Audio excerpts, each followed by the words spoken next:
Nation.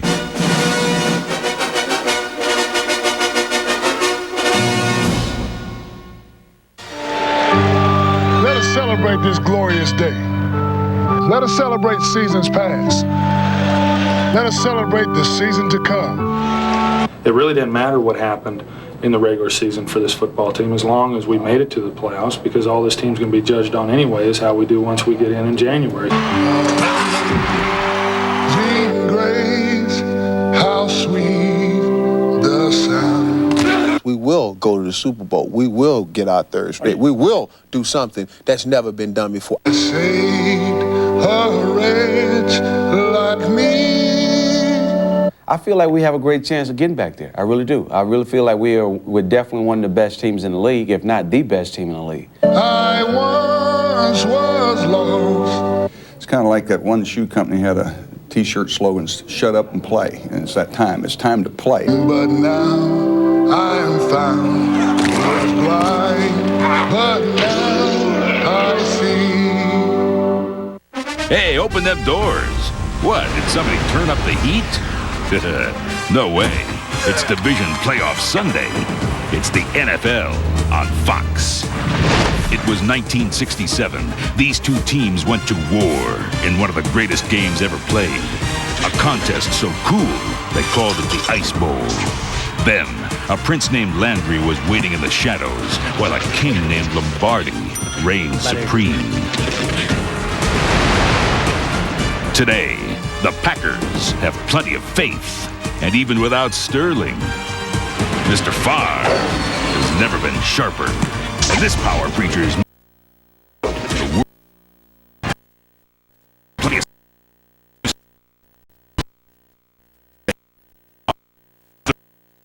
now, here's four guys who can melt ice with their own hot air. Your hosts of the NFL on Fox. A familiar sight come playoff time, Texas Stadium. All-time Super Bowl champion Dallas Cowboys, who have won 70% of the playoff games there, compared to just over half away from home. Emmitt Smith had a lot to do with the most recent victories, and amazingly, some people consider this a down year for Emmitt, who still managed to become the first player ever to gain over 1,400 yards in 4 straight seasons. Last week, Reggie White led the Packers in holding Barry Sanders to -1 yard on 13 carries. They'll need a similar performance today against Emmitt if they hope to corral the Cowboys. And hello and welcome to Hollywood Studio 7, and welcome to Fox's NFL Divisional Playoff Special. Well, today Green Bay battles Dallas for the right to meet San Francisco in next Sunday's NFC Championship game. Well, the Pack brings the NFL's highest postseason winning percentage into today's game against the Cowboys team with its sights set on an unprecedented 3rd straight Super Bowl championship. I'm James Brown, and joining me today are 3 characters who need no introduction. They get awfully grouchy around this time. We knew the toughest part for Howie, first year out of retirement, would be come playoff time. Yesterday, he gets mad and beats up on the producer. Can you believe that? It's Scotty Ackerson, who's a little bitty guy. Little guy. Why don't he pick on someone your size? Well, we all ran. We all ran. Well, I was going to call Reggie White, but he's busy today. I'm going to have him help pull his buddy off of him. You know? Howie, are you okay today? Yeah, I'm in intense therapy, couple $100 an hour in Beverly Hills. We are glad to have him. But we know you're not paying for it, right? No. I worked the promo out. Let's hope the game is as good as Scotty's and Howie's action was yesterday. Well, today's game should go a long way towards demonstrating whether the Cowboys have the heart and horses for a 3rd straight Super Bowl drive, or whether the Pack is indeed back among the NFL elite. Pat Summerall and John Madden will call today's game from Texas Stadium, where they're standing by to shed some light on these questions. Pat and John. Well, the first light I think you have to say is the weather. Boy, what a delightful day it turned out to be. It's supposed to be ice and snow, but it's bright and sunny. It's supposed to be about 60 degrees.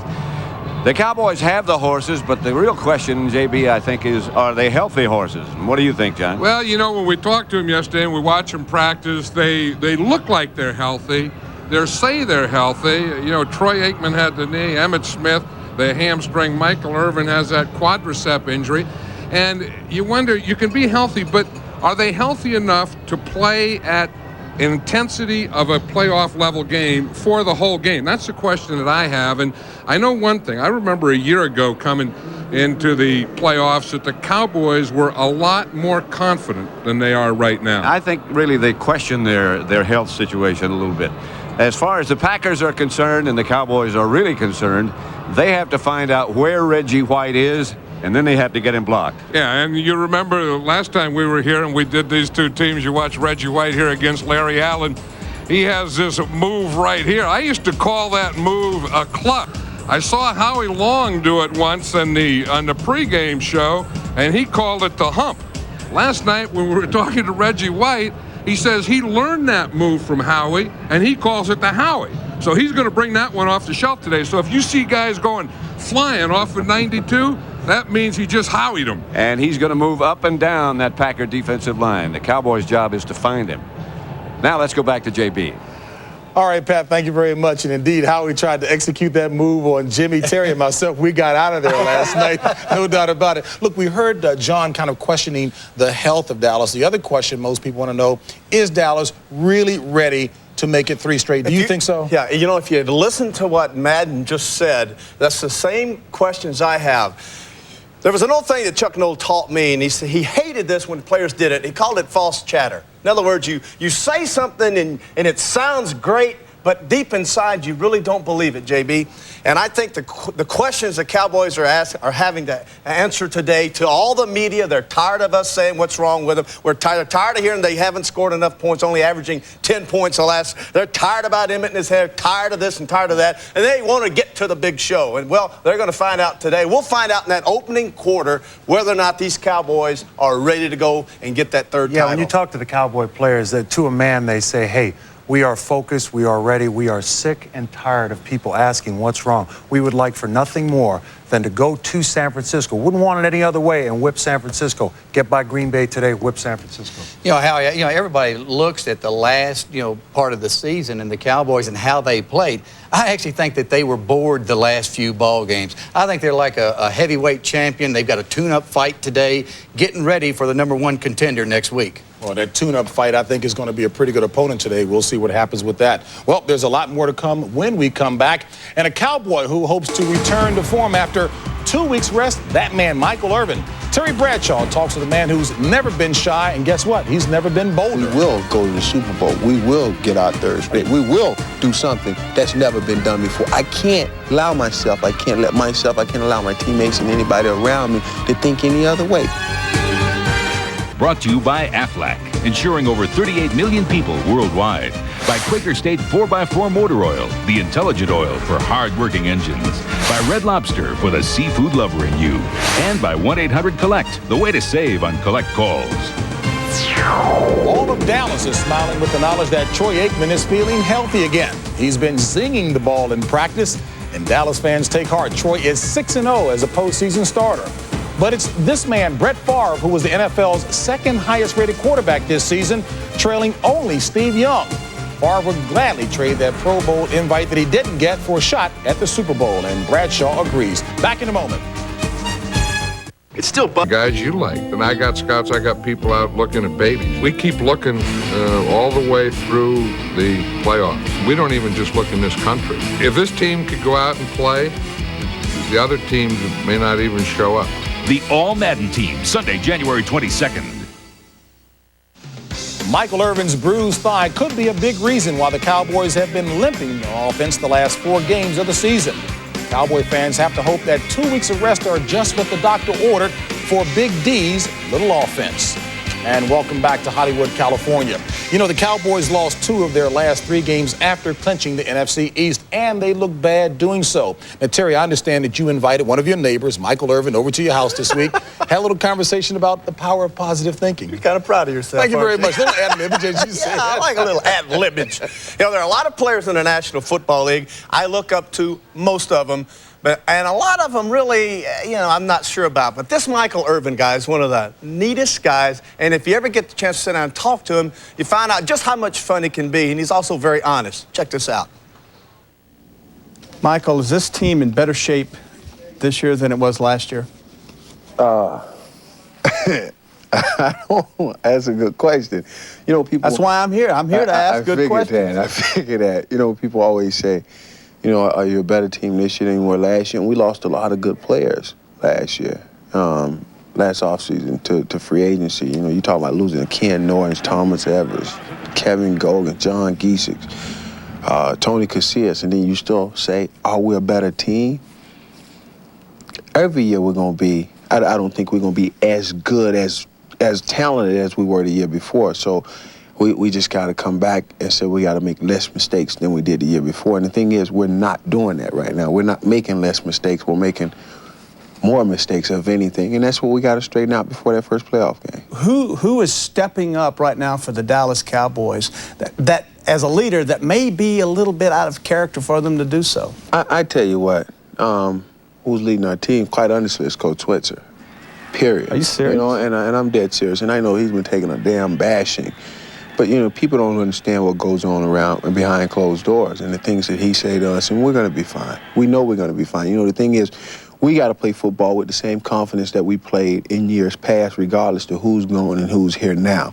You will look back on this and you will kick yourself 1,000 times, because of all the things I've ever thought about, it's always been that one year. God, we could have done something that no one has ever done. Now, the Cowboys have that same opportunity, and these things don't come around.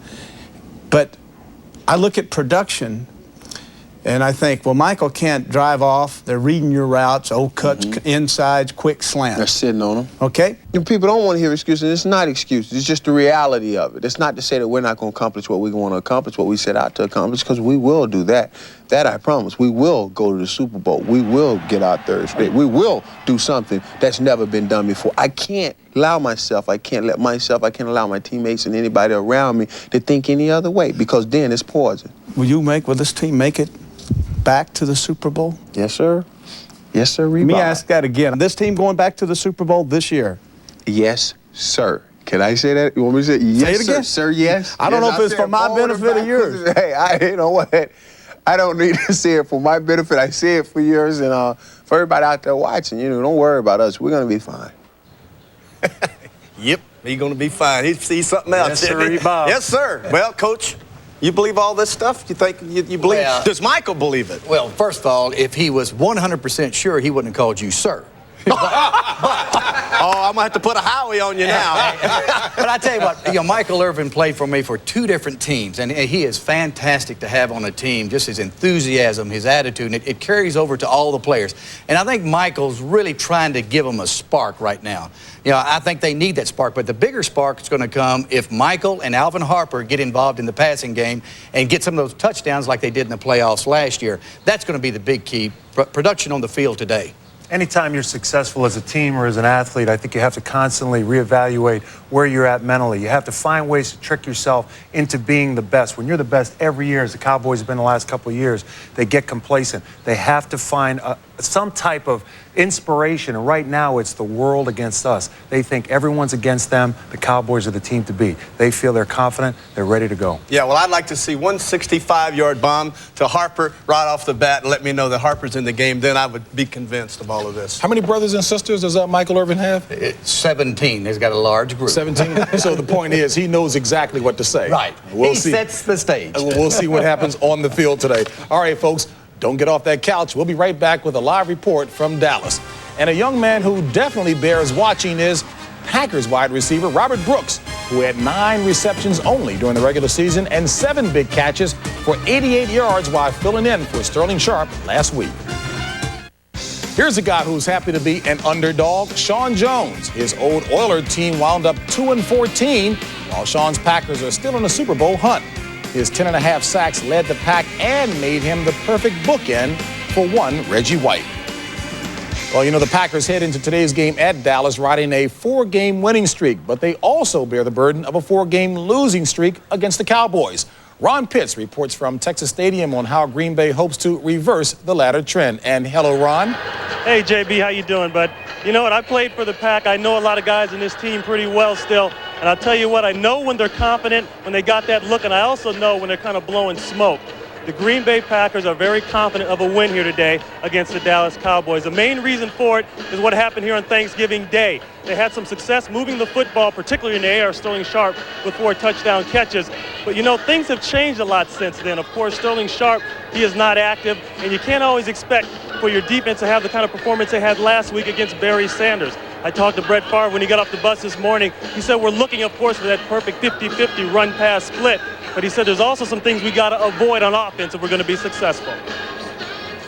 Well, the thing we can't do is get in third and long situations. If we end up 3rd and 15, 3rd and 10, that's what they like. They can pin the ears back and come at you, and they're very good at it. So we got to find ourselves in 2nd, 5, and 3rd and short situations. And as far as that stomach problem he had a couple weeks ago, he said that's fine. He's not taking any medication for it. He's getting down. He's ready to play football, JB.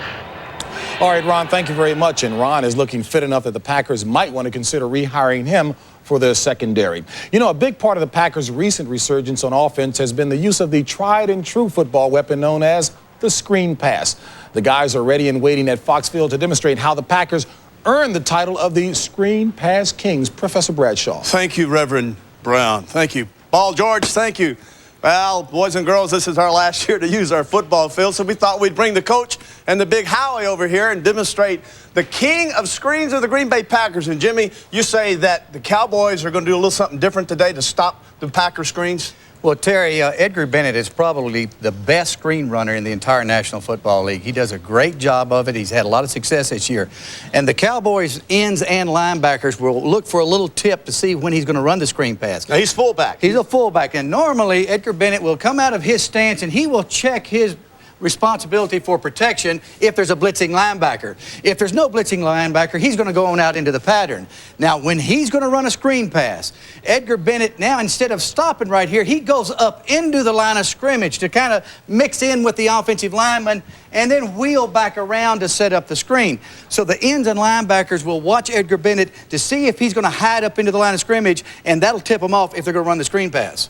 Well, if they're going to hide, if they're going to run the screens, one of the things, if you think about the Green Bay Packers, go back to their last game, Thanksgiving, and remember Brett Favre threw 4 touchdown passes to Sterling Sharp. Well, folks, 3 of these came off of scrambles, and one of the things defensive coordinator Butch Davis has told Tolbert and Charles Haley, the 2 fine defensive ends of the Cowboys, is this time, don't go past the quarterback's drop. Don't get behind Favre. See how they're behind Favre? And what Favre was doing, set up. Now they gave him a lane underneath to get out, set up, and throw the passes. This week, you will see them read the 3, 5, and 7-step drop of Favre, and they want them to stay even with the quarterback and not allow him a lane to escape and throw the touchdown passes on the run. Now, we want to go back to another move that you saw demonstrated just now. Howie, come over here, will you? Show us once again the Howie move. The Howie move. You are the tackle. I'm the quarterback. I've been wanting to get back. I've been wanting to do this all year. Help me up, Jimmy. All right, come on, big guy. Hey. All right, I got Howie. You know, there's just nothing scary about the Howie move, JB. Take it away. You see that catch, Terry? I called my own routes. Oh, boy. All right, folks. We'll be back before you know it with more insights into today's big game. And no one knows more about big games than Charles Haley. With his old teammate Joe Montana out of the playoffs, Charles is the only player left with a chance to win a record-breaking 5th Super Bowl ring. Back with more in a moment. Final thoughts segment, and why not go to the originator of the hump move? Yeah, I'm going to talk some skill stuff. You know, the Packers defensive backs and their staff feel that the Cowboys wide receivers got far too much latitude in the first game on that alley-oop pass, which has become the trend in the NFL. If you're going to live by the alley-oop, the Packers say you're going to die by it. Look for the Packers to submarine the legs out from under the wide receivers from the Dallas Cowboys. It's ugly time, boy. Playoffs. Well, Howie, you're exactly right, because the Cowboys, to get back on track, look for them to force the ball deep, even against double coverage, to Alvin Harper to get him involved in the game early, and the same thing with Michael Irvin. Stars have to play like stars in these games. And in this game, if you're going to go deep in your Green Bay Packer, watch for the safeties of the Cowboys who like to clamp and stop the hooks of the ends. Favre will go hook and go if he goes deep today because he doesn't have Sharp to run away with those little slant passes. All right, good stuff. All right, folks, kickoff is just a few moments away. As a matter of fact, we will leave you with the introduction of the Dallas Cowboys, and Pat Summerall and John Madden will be taking the handoff just on the other side of this commercial. National publication bluntly declared an end to the Dallas Cowboys' 2-year reign as world champions.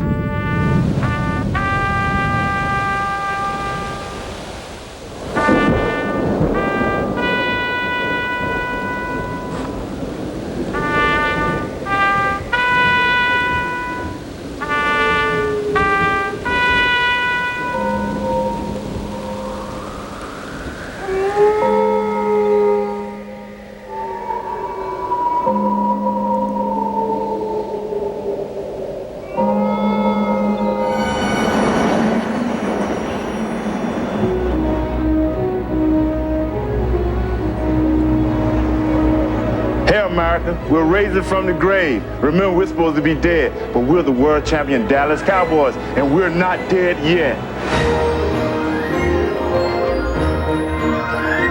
As the Cowboys begin their run for an unprecedented third straight Super Bowl trophy, they have added incentive, quieting the naysayers who think they've slipped a notch or two, disproving that theory has become a rallying cry on the field and in the locker room. Brett Favre and the Packers will take the first swipe at playing executioner. Green Bay's new star at quarterback has 16 touchdowns in his last 6 games, while Reggie White is the rare defensive player who can dominate a game. But he'll need plenty of help if Green Bay is going to truly bury the Cowboys and take away the champion's crown.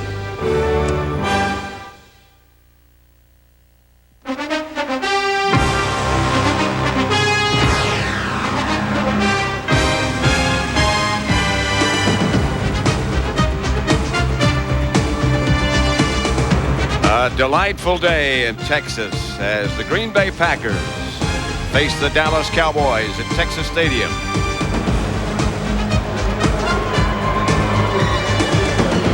Pat Summerall here with John Madden, and the Cowboys coming into this game, John, thinking that they're all healthy. They coasted sort of down the stretch, and now it's a matter of whether or not they can turn it on for the playoffs. Yeah, and I think we're going to find out right away if they can turn it on, because they have to. I just watched the pregame introductions, and those guys did come out of the locker room fired up. Now they got to come on the field fired up. And to me, I know that they have to get the ball to Irvin. I know they have to get the ball to Harper, and they had success with that deep stuff. But it all starts with that big offensive line and Emmitt Smith being able to run. And you look at the Packer side of the ball, Brett Favre, their fine young quarterback, threw 4 touchdown passes to Sterling Sharp when they were here on Thanksgiving Day. Now, Sharp will be absent today. And what kind of an effect does that have on the Packer attack? Well, you know, you're going to miss a Sterling Sharp. I mean, you know, he's a dominating player, but Brett Favre feels real confident because although he doesn't have Sterling Sharp on the other end, he still has himself. And Brett Favre threw 4 touchdown passes against these guys in this stadium, so he feels good about that. He feels that they can get some running game going, some play pass. He's going to scramble a little. But I think if the Packers are going to win, a big part of that has to come from the defense generally and from Reggie White specifically. He has to have a big day like he did last week. And, of course, Reggie will work up and down the defensive line. He normally is a defensive end, which he was here on Thanksgiving Day. But that was when he was injured. And now he moves from position to position. I think he's going to play a lot more inside today over the center and guard, because one thing, when he plays inside, you can't run away from him. And that's what he did so very well last week against the Lions. And then you remember the last time he played here against the Cowboys and Larry Allen, he gave him that old Howie move, and Larry Allen is a great rookie, but he's never forgotten that day. And they're still talking about it. Craig Hentrick will kick off. Kevin Williams deep for Dallas. And he's got an alley. Williams taken down by Craig Hentrick, who kicked off. Right now, let's send you down to Ron Pitts. Hey, Pat, I just talked to Barry Switzer coming down the tunnel. I said, Coach, are you fired up for this one? He said, Ronnie, it feels like a national championship game. I feel like I'm back at Oklahoma. Caught up with Mike Holmgren. I said, Coach, did you say anything special to the team before you came out? He said, are you kidding me? These guys are tired of hearing me talk. I just said, go play. Pat? And that's about all you have to do. He should have said something to his special teams about playing better in that kickoff coverage. That's not a very good way to start. 36-yard return by Williams, and Aikman's going to air it out on first down. Out to Emmitt Smith. Good defense by the Packers, Leroy Butler. And let's look at the Cowboys' offense. Troy Aikman, of course, the quarterback, almost 100%. Still wearing a brace on his left leg. 2-A Newton, Stepnoski, Derek Kennard, and Larry Allen. Nate Newton dislocated his right big toe last Friday in practice. Other than that, they say they're healthy. Smith, Darrell Johnston, Irvin, Harper wide, and Jay Novacek, the tight end. 2nd and 7. Emmitt Smith deep.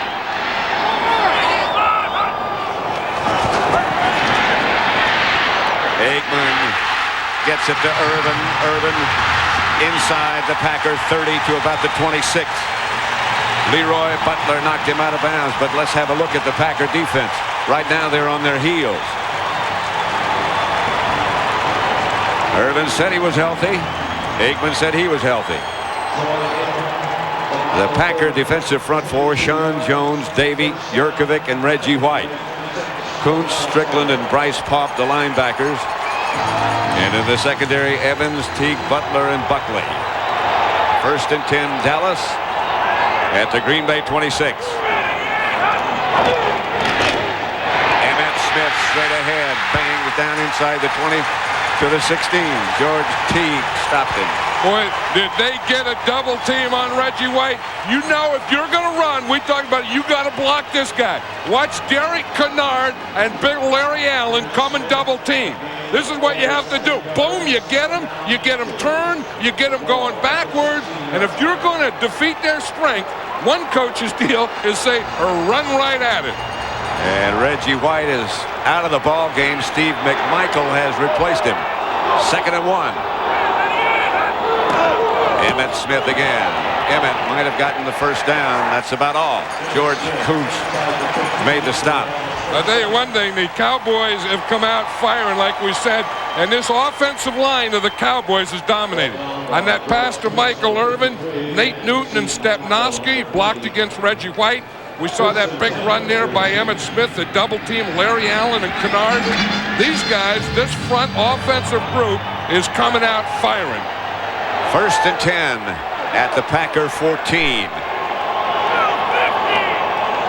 That's Scott Galbraith in motion. Smith straight ahead. Galbraith blocked. McMichael made the stop. Galbraith came back to block. I wonder why Reggie White's out. I mean, I see him down there in the sideline, Pat. He doesn't even have his helmet. I wonder if he broke his helmet or something. That must be what happened. Yeah, that's what it is, because it's hard to play without a hat. And like I said, if they're going to do anything, they better get him back in this game, because that offensive line is having their way with that front of the Packers. That double team that you described a minute ago was a thing of coaching clinics. That's the way you're supposed to do it. 2nd down. Aikman wheels to Novacek. Down at about the 5.5-yard line. Close to enough for a first down, not quite. You see what happens, Pat, is when the offensive line can control this Packer front group, then everything can go. Then you got your running, then you get your running, then you get your play passing, then you get your play passing, then you get your pass protection, and everything fits the way it is on this drive. 3rd and 1. Reggie White is back in that defensive front 5 of the Packers now. Emmett Smith, touchdown.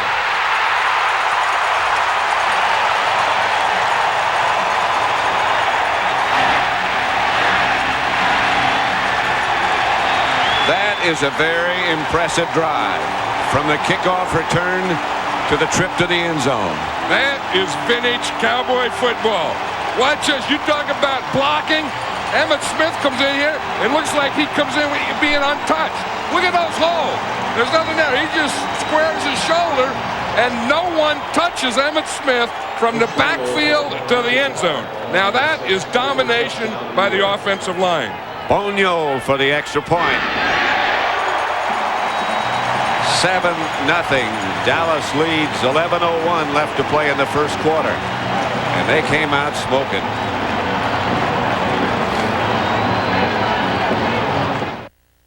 Playoff is brought to you by the totally new Ford Contour, a world car for the 21st century.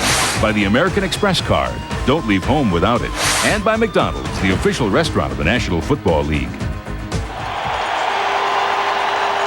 Chris Bonio set to kick it off to Corey Harris and Darrell Thompson of the Packers. Bonio's kick is pretty good. To Corey Harris at the 5.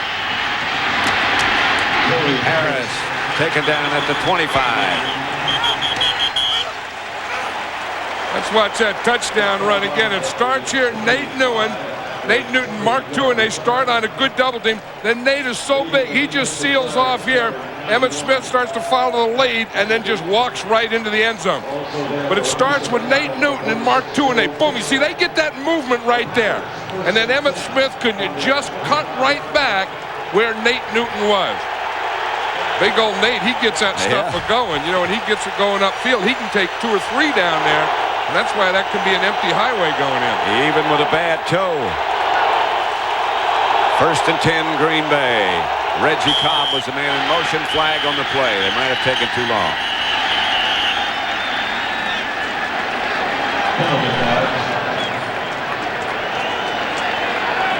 False start prior to the snap by the offense, number 89.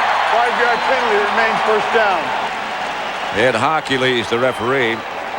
Brett Favre, who since Thanksgiving Day, since that blow to the chin on Thanksgiving Day here at Texas Stadium, has been extremely effective. In front of him, a good offensive line. That's the group that handled the ball.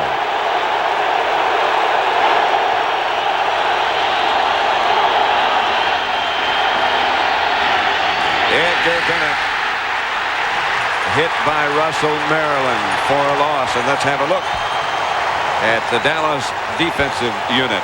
Up front, Haley, Lett, Maryland, and Tolbert. Darren Smith, Robert Jones, and Dixon Edwards, the linebackers, all very fast. Brown, Washington, Woodson, and Kevin Smith in the secondary. 2nd and 16. Bennett lost a yard. And Bennett behind Favre. Ball right at the Green Bay 20. Cowboys showing a blitz, and here they bring him. Favre outside to Anthony Morgan. Since that Thanksgiving Day hit to the chin, a double team by Haley and Tolbert. That was after the hit on Thanksgiving Day. The 4 touchdown passes all to Sterling Sharp, and here's the hit that ignited Brett Favre.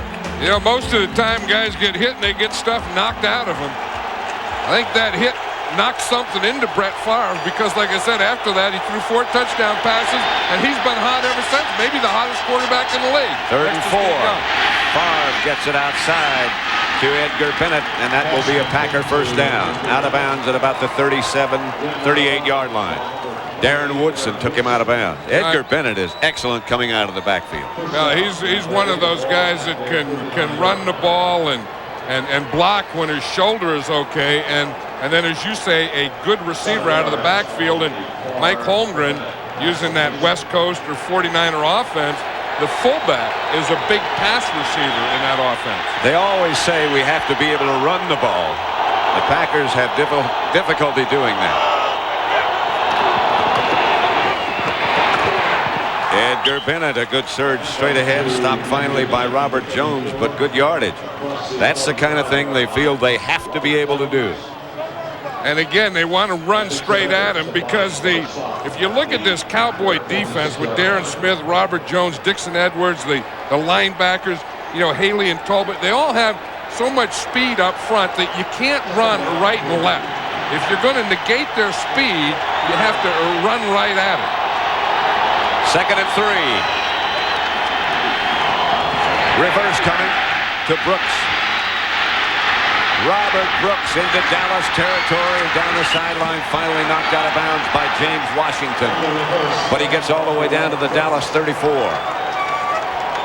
Well, this is something, the way this Packer team does have confidence. They are mixing up stuff. This is a reverse. You fake the sweep one way, hand off to Robert Brooks coming back the other way.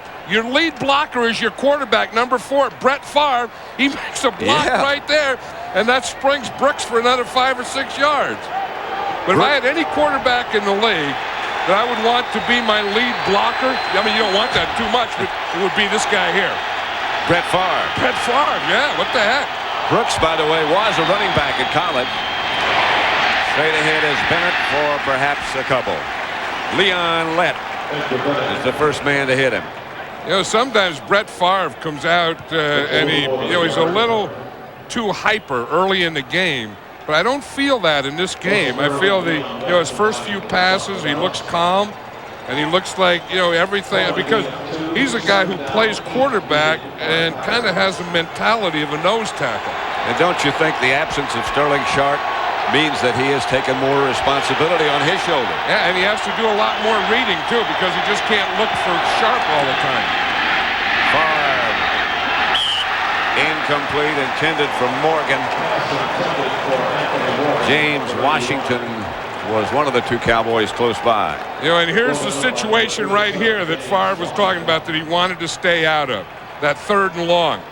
Because I don't think there's anyone that plays nickel defense better than the Cowboys. See Sterling Sharp there, and Sterling Sharp watches the coverage and then helps the young receivers of the Packers. But this is a tough down. This is where you better double Charles Haley. 3rd and 8, and they have a tight end in front of Haley with that in mind. Look out. Haley almost got there. Favre takes it down and fires short. Incomplete. Chased by Jim Jeffcoat. Yep, just putting the tight end there doesn't do it. Here's Charles Haley. He's on the tight end there. Rutgers, the left tackle here, should turn out and help him because Chimera's not going to block him. By the time Rutgers comes out, Haley's too quick for that. If the left tackle is going to come out and double, boom, you got to step out there right now. You can't step back and wait. If he's going to turn out on Charles Haley, he better do it soon. Yeah, or all he's going to do is see the back of 94 white jersey. This looks like 50 yards for Chris Jackie. And this is going to get there with plenty of distance to spare. And it's good by Jackie from 50. 7-3, Cowboys lead it. Stadium, the Cowboys 7, the Packers 3. First quarter. Craig Hendrick to kick off. Kevin Williams almost broke the first one. Did get it back almost to midfield and set up the Cowboys in good shape. Kevin Williams at the 6.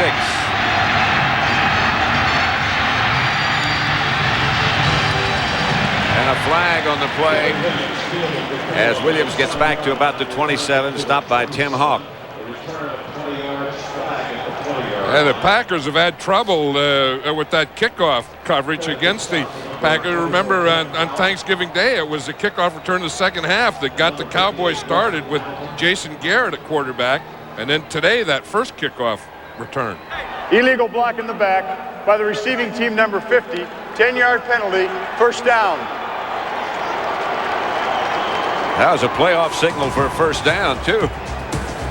Some intensity in Ed Hockey League. Texas Stadium, the NFC Divisional playoff. Dallas 7, Green Bay 3. Still in the first quarter. There we'll check out where Reggie White lines up. This time, he's at left tackle.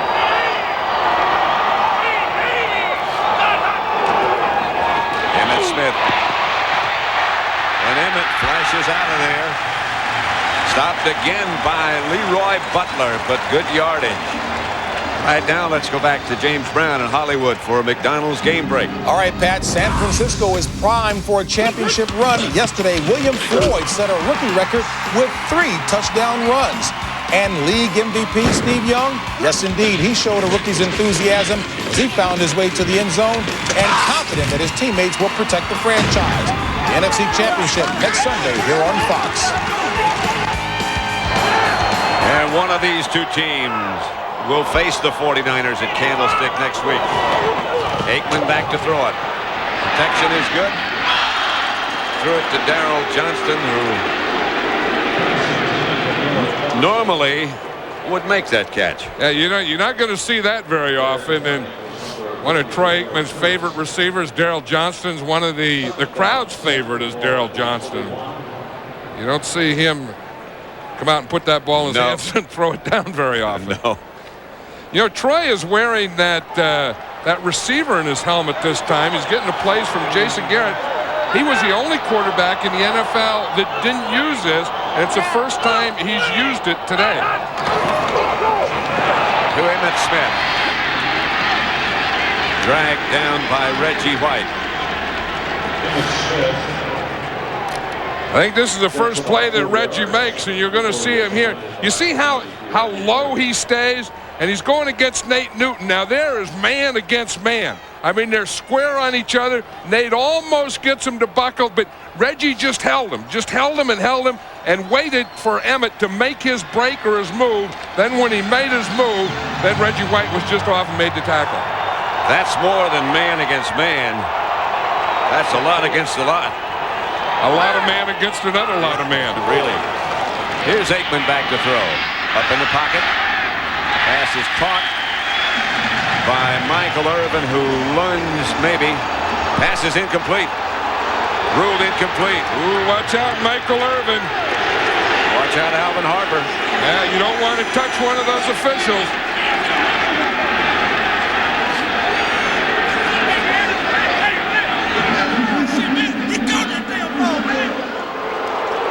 Here's Aikman here. It looks like as he threw that ball, it went down a little. Now he catches that. Oh, that's a bad call. I mean, there's nothing. When he goes down there, it looks like the ball hit, but he caught that ball, had control of it. Woo! That is a catch. Oh, yeah, they blew that one. He has a right to be mad.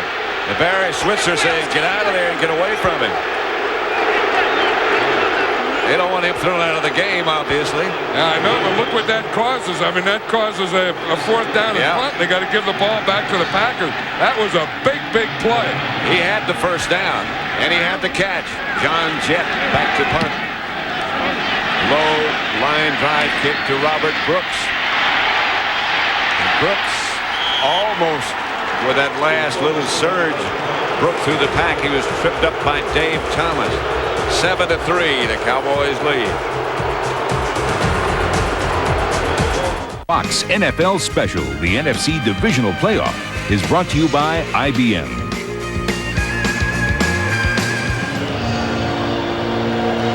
Back at Texas Stadium, Packer ball at the Dallas 46-yard line. They go with two tight ends and Edgar Bennett behind. Mark Shimura in motion. Bennett straight ahead is wrestled backwards and down after a gain of perhaps a yard by Russell Maryland. Leon Lett. Yeah, that's the thing. You want to run straight at this Cowboy defense, but that's not an easy deal with big cat Leon Lett there and Russell Maryland. I mean, Guy McIntyre and Harry Galbraith are good guards, but they're undersized guys. They weigh about 260, 265 pounds, and they have to use all the technique and leverage that they have. 2nd and 8. 3 wide receivers for Favre this time as he retreats to pass. Brooks was the intended receiver. Ball knocked loose by James Washington. Favre was hit hard and knocked backwards by Haley. He's going to be hit hard a lot more if he doesn't watch this. Haley is going to come in here. Charles Haley is going to take an inside move here. Leon Lett is going to come around him. I tell you, if they don't start getting this thing blocked, you see Haley with that inside move, then they get the double, then they let Lett come free. They aren't going to be able to hold the ball a long time to do much passing today. You can forget about staying in the pocket because there won't be a pocket. I think Charles Haley is probably the most dominating pass rusher in the game today. Reggie Cobb is the ball carrier. Now it's 3rd and 8. Doesn't get the first down. That was kind of a give up. I think that when you have trouble with your pass protection, then you get in 3rd and long, and you kind of get where you kind of pull your horns in because you're afraid that your pass protection won't hold up. So you don't pass the ball, you run it, but you're not going to get a first down anyway. You're short, now you have to punt it. 4th and 2. The way Chris Jackie hit that first field goal that he made from 50 yards, this is not really out of his range, but Mike Holmgren's not going to take a chance because if he missed, they bring it back to the spot of the kick. Yeah, I think Mike Holmgren and the Packers right now are playing a field position game, trying to give the Cowboys a ball inside the 20. Craig Henry to kick. Angling to the corner, and he gets the job done. That's a fine punt. Good job. Yeah, you know, to me, Charles Haley caused that whole thing because if they were able to block Haley, I think they would have passed on 3rd down. the fact that they couldn't, and they were having trouble on that left side. They couldn't get Haley blocked. Then they decided, well, let's just run it at him. If we don't get the first down, we'll punt him and let our defense play. But that guy there, I think you can give credit for what just happened. He and Leon Lett together present a pretty formidable package. He's worried about this game starting at 11:30 today. He said he usually doesn't wake up much before 1 or 2. Emmett Smith and Darrell Johnston behind Troy Aikman, and Jay Novacek is the move man. And Aikman will throw out of the end zone. Firing deep. He's got Harper. Alvin Harper to the Green Bay 30, 20, 10. Touchdown. Aikman to Harper. 94 yards.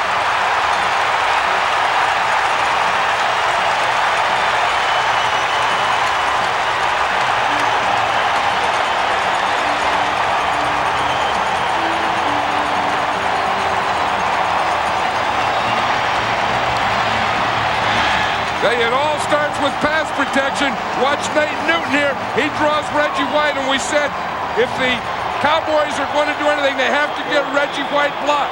Good pass protection, great pass protection. Let Troy Aikman do a pump and then shoot it deep to Alvin Harper. A perfect strike. I tell you, it all starts with that pass protection, and so far, the Cowboy offensive line is dominated. Bonio for the extra point. 94 yards. Aikman to Harper. Longest play in playoff history. I'll tell you, you have to say that Ernie Zampese had a lot of guts. You know, you get there and you could say, well, let's play ball control. Let's try and run it to Emmett to get it out of there.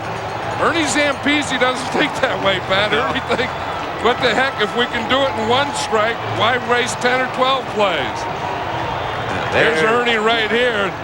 He's looking at there now and saying, boy, that was a good one. Woo. Well, here's the key to the whole thing, as you said. Yeah, I think so. I think, and you know, if you don't get Reggie White blocked, you know that you're not going to be able to throw the ball. Watch Nate Newton. He just squares up on him, keeps that big 340-pound body right in front of him, fights him there in the line. That's the toughest place to pass protect there is. Great footwork by a guy who had a dislocated toe. And then you look at Alvin Harper and you think, why don't they throw it toward Alvin Harper? They said they had to get him involved and look at the guy who threw it. They were starting to ask some questions about him. He's doing his celebration there, Pat. He's 100 miles away, or 100 yards, or maybe 100 miles. I don't know where he is. 100 yards away from Alvin Harper. Bonio the kickoff, 14-3 Dallas. These Cowboys are explosive today, this offense. Woo. Something about the playoffs and Alvin Harper. Corey Harris at the 7 for Green Bay. There was some collision on that kickoff by Gant. The NFC playoff picture then. The winner of this game to play San Francisco. Green Bay beat Detroit 16-12 at Lambeau Field. Chicago surprised Minnesota last week. And then the 49ers showed their form, which has been tremendous, 44-15 over the Bears yesterday. In the AFC, Miami by 10 over Kansas City. Cleveland beat New England. And yesterday, Pittsburgh beat Cleveland 29-9. First and 10 Packers at their own 25. I'll tell you, they got this crowd in this thing now, Pat. Favre trying to get it out to Brooks in too big of a hurry. I think the Packers have been demoralized here. You know, they had, and it all started again. I go back to Charles Haley. He gets that pass rush. Then they pull in their horns a little. Then they run the ball. They don't get a first down. Then they try and punt to get field position. They start to feel pretty good about themselves again now. And whap, old Aikman hits Harper, and all that confidence just goes right out through your toes. And it's 14-3, second and 10. We're still in the first quarter. left to throw it quickly to Mark Shimura. Stopped by Dixon Edwards and Robert Jones. And that's what he has to do. If he gets that 2nd and long, he has to get some of it off. And these are the situations that he wants to operate in. You know, that 3rd and 4, 3rd and 5, that one. Not that 3rd and long where he gets that big pass rush and that nickel defense that these Cowboys play as well or better than anyone. You saw tight end Mark Shimura limp back to the huddle. He's become one of Favre's favorites. Favre out of the pocket. Slides a little too soon, maybe.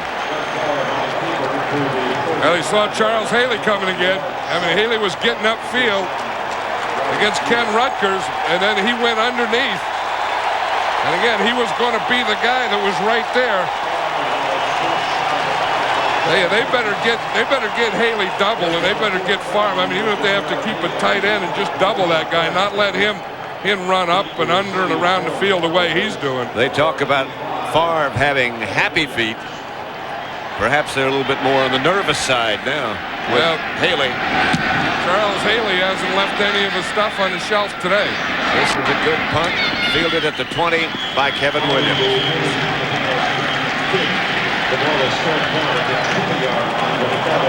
Well, you were saying a minute ago, John, that for the first time, the Cowboys are using that helmet microphone and helmet receiver to Troy Aikman. They've never done it before this year. And it sure worked on that last drive. He has the receiver in his helmet. You can see before the game, he said that he wanted the volume turned up. So they have a guy here who just works on helmets for quarterback. So he couldn't hear well enough, so he put some more volume in it. Now the play comes from Ernie Zampese. Then it goes to Jason Garrett. And Jason Garrett, the backup quarterback, talks to Troy Aikman. This is Emmitt Smith, who breaks through the right side for good yardage out to almost the 30. Emmitt Smith told us yesterday that hamstring feels pretty good. But I don't know that he didn't do something right at the end of that play to it. Could be. He had one of his calves bandaged earlier. Yeah, but I think the thing they have to worry about in that look right there is a hamstring. You can see the blood on his sock. You think that's hamstring? Yeah, I sure do. I think that at the end of that play, I think he felt a twinge in his hamstring. Blair Thomas has taken his place. Look at Emmitt again. Because it's not just a twist or anything. I think when he makes that cut right there and he puts that pressure on it, you see how that left leg went down there again? That kind of went down the same way it went down when he pulled the hamstring. And it may not be a pull again, but just look at that face. If it's not a pull, there's a twinge in that hamstring. There's Emmitt standing up on the sideline trying to stretch. Blair Thomas has taken his place. And the handoff is to Blair Thomas. That's close to a first down. Jurkovic made the stop. Emmitt, as you mentioned, on December 19th did this against New Orleans. Well, here it is, and you can just see, watch when he steps there, that left leg, he just let it go. In fact, he was talking yesterday about it, that the minute that he felt that thing pull or tear, he just let it go and never took another step or push or movement on it. I think he feels something in there now, and he's just waiting to see if it's going to stay or go away. Off to a fast start in this game. First down, Dallas. Aikman back to throw. Novacek chased by Fred Strickland, the linebacker, but a first down at midfield, just inside midfield. Hey, that transmitter isn't bothering Troy Aikman today. He's as sharp as I've seen him all year. Well, that's just how he gets back, compact, always has that ball up there, looks, makes his read, perfect spiral. I'll tell you, when Troy Aikman is hot, he can be very, very close to perfect. Larry Allen has gone out of the game, limped off, replaced by Ron Stone at right tackle. I think that could be a big loss. Everyone is saying that if there's been one great surprise for the Cowboys, it's been Larry Allen. That's the end of the first quarter with the score. Dallas 14, Green Bay 3.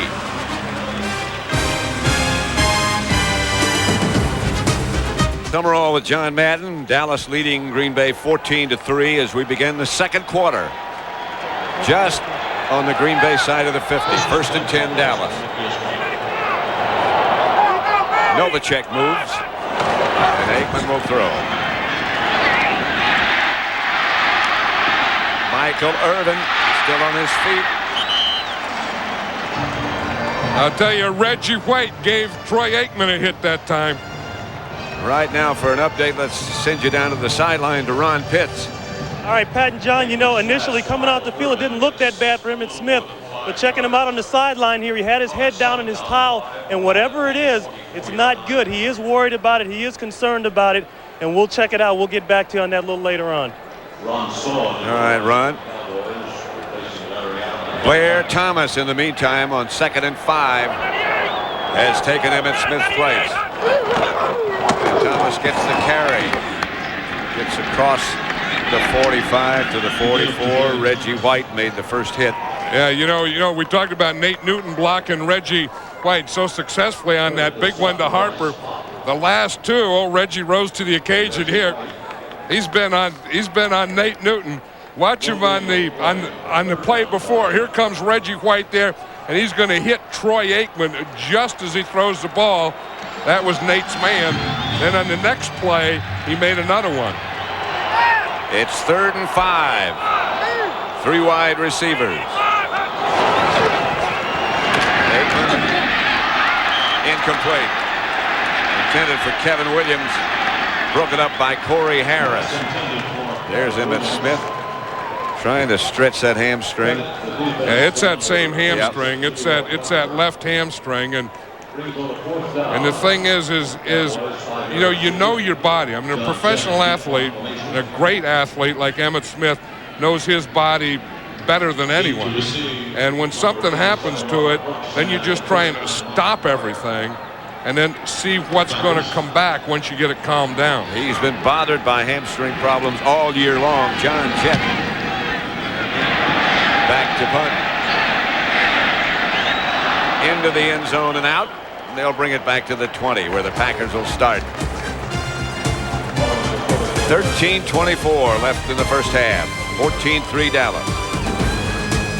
Playoff is brought to you by Levi 100% cotton wrinkle-free Dockers. Pants so soft they shrug off wrinkles. By Eagle. Test drive an Eagle Vision at your local Eagle dealer. And by 1-800-COLLECT. The way to save on collect calls. Beautiful day in Texas. In Dallas at least. 14-3, the Cowboys lead. Green Bay 1st and 10 at their own 20. Here's Brett Favre outside to Robert Brooks. See, that's not a bad adjustment there. They're having a little trouble with their pass protection, like I said, and Charles Haley. So one of the things you can do is throw on 1st down and roll away from it. You see, it ran a little sprint out or roll that time instead of going straight back, where he goes straight back from the center. He just runs out to the right and throws on his run. That's not a bad adjustment. And Favre is one of those guys who seems to throw better when he's moving. 2nd and 4. Bennett. Not much. Right now, for a McDonald's game break, let's return to James Brown in our Hollywood studio. All right, Pat, the 49ers showed a fighter's mentality in KOing Chicago yesterday. Tim Harris has come out of retirement to deliver power punches and shots to quarterbacks. Hoping to deliver the knockout punch is Steve Young. He moves closer to the title next week in San Francisco. Back to Pat and John. Back at Texas Stadium, Edgar Bennett, the lone back, 3rd and 3.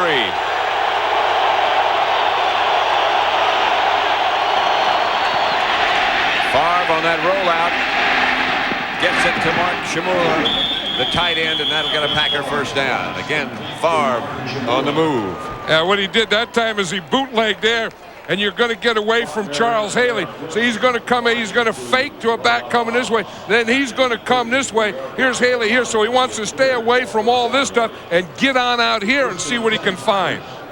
See, he makes that fake, then the bootleg, then he gets outside of Tolbert, Now he has some clearance to see and make that throw for the first down. Plus, it gets away from his left side where he's been having pressure trouble. And that's that play that everybody's running now, where you put your quarterback at risk, but if he's an athlete like Favre, he can get away from a screen pass coming to Bennett.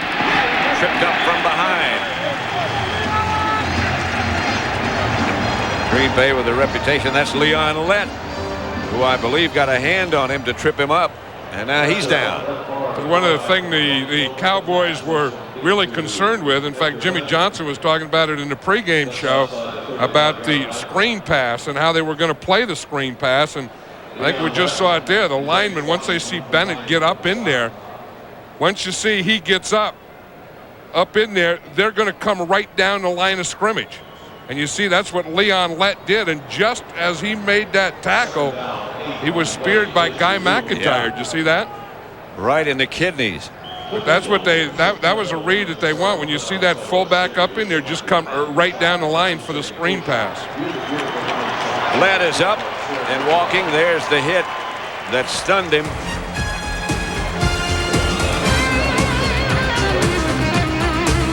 Smith is a problem with his hamstring again. Larry Allen has a sprained knee. He may or may not be back. It looks like he will. Leon Lett just had the wind knocked out of him, but he's replaced by Chad Hennings.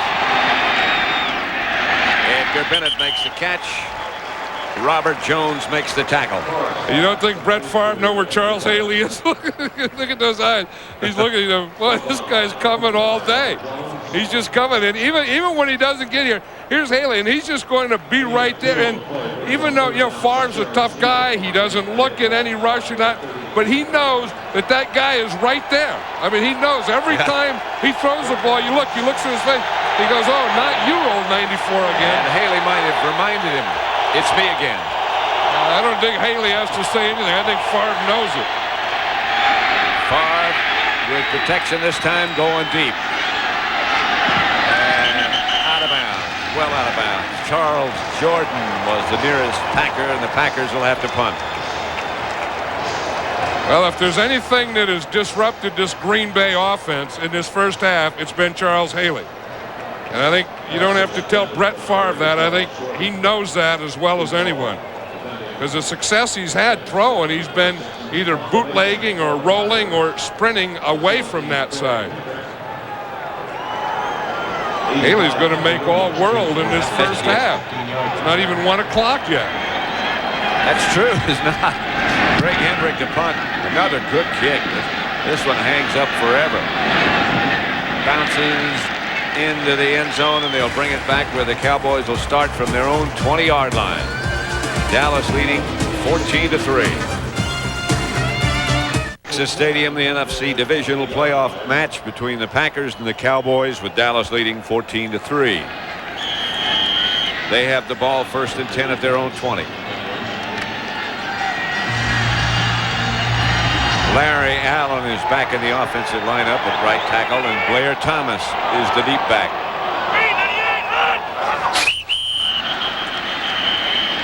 Big Nate took off. He got that stuff moving forward, and he couldn't stop it. He said, isn't it something? You weigh 340 pounds. By the offense, number 61, prior to the snap. 5-yard penalty remains first down.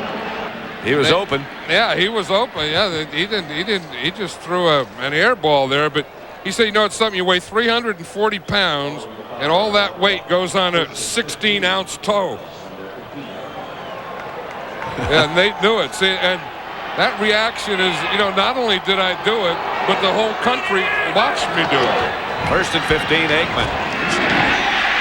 Michael Irvin. Irvin still battling into Green Bay territory. Out of bounds at the Green Bay 32. Well, there are a lot of questions about his health, and it looks like he's back. And how about Troy Aikman's health and how he's back? But these guys work so well together because he's just anticipating that move. And you see what happens just as Michael Irvin just took that first step out of the break, that ball was right there where he didn't have to stop, he didn't have to reach back, he didn't even have to break stride. First and 10 Cowboys at the Packer 32. Aikman's going to throw again. Novacek. Novacek to the 25. Picked up about 8. Bryce Paup and Fred Strickland brought him down. Troy Aikman is still playing with that brace on his knee. In fact, he said he felt so good. The knee feels so good that he was going to try and not play with the brace, but the doctors and trainers said that you're going to have to do it because he thought when he first came back, maybe against Cleveland, he came back too soon. And, and the brace did bother him earlier, but now he said he's getting used to it and he's adjusted to it. And he looks like he's used to and adjusted to everything today. 8 out of 11. Back to throw again is Aikman, out to Blair Thomas. And Thomas gets near a Cowboy first down before he's brought down by Bryce Paup. Yeah, we always talk about rack. What is rack? Rack is a run after the catch. If you look, the Cowboys have passed for 209 yards so far, but they've gotten 125 yards after the catch. And I tell you, part of that is guys like Michael Irvin are running with the ball. The other part is Troy Aikman hitting them where they don't have to break stride. Third and short. Aikman throws deep for Novacek, who made the catch at about the 1-foot line. A diving catch by Jay Novacek. That was a heck of a call by Ernie Zampese. They get up in short yardage and they fake a run, and then Aikman bootlegs. You don't see Aikman bootleg a lot. They get in there at short yardage and you think it's going to be a run. You see him fake the run to the left, bootleg out to the right. He's looking for Jay Novacek all the way, and again he makes a perfect throw. This guy this half has made almost every throw has been a perfect throw. First and goal at the 1. Heck of an effort by Novacek and a good throw. Nobody was going to catch that but the tight end, Jay Novacek. 7:29 left to play in the second quarter. Dallas leading and trying for more.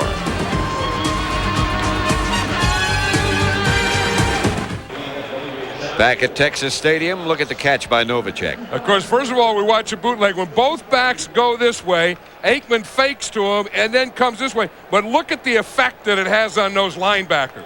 See, now he's going to fake, and then look, everyone's there.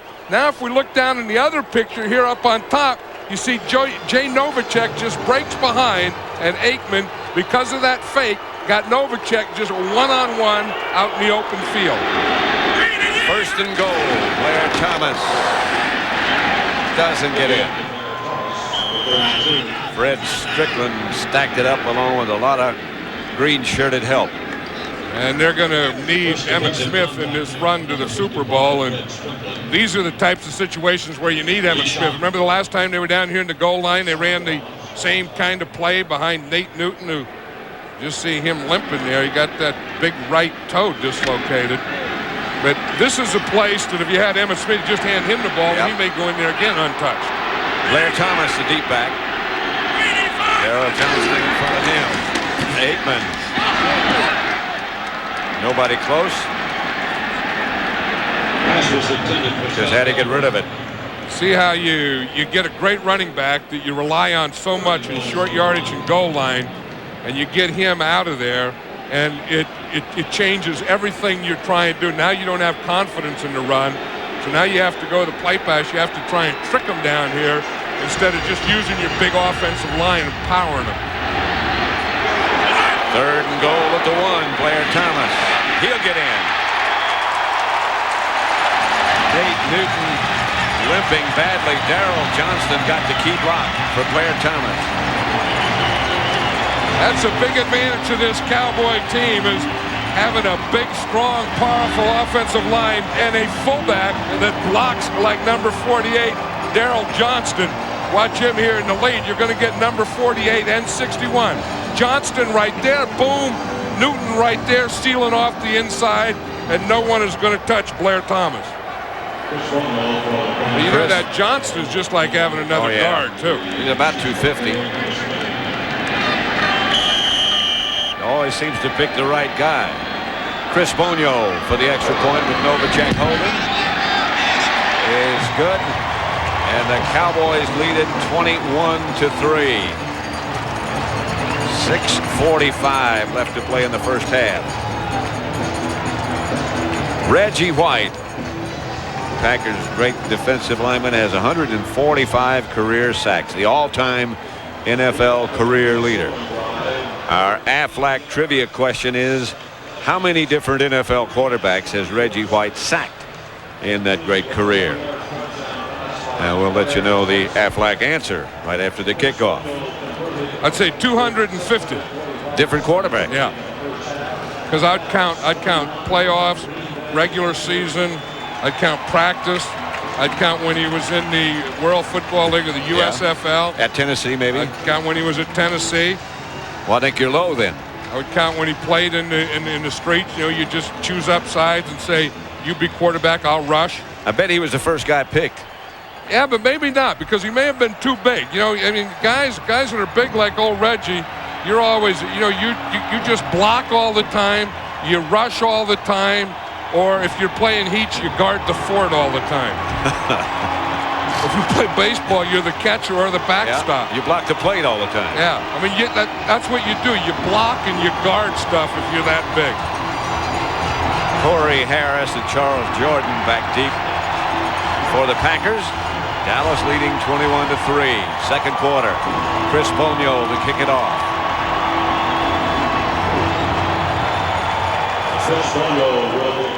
Well, Kenny Gantz back there firing up that crowd before this. And then I'll tell you, he runs down the field pretty good, too. He and Bill Bates. He does.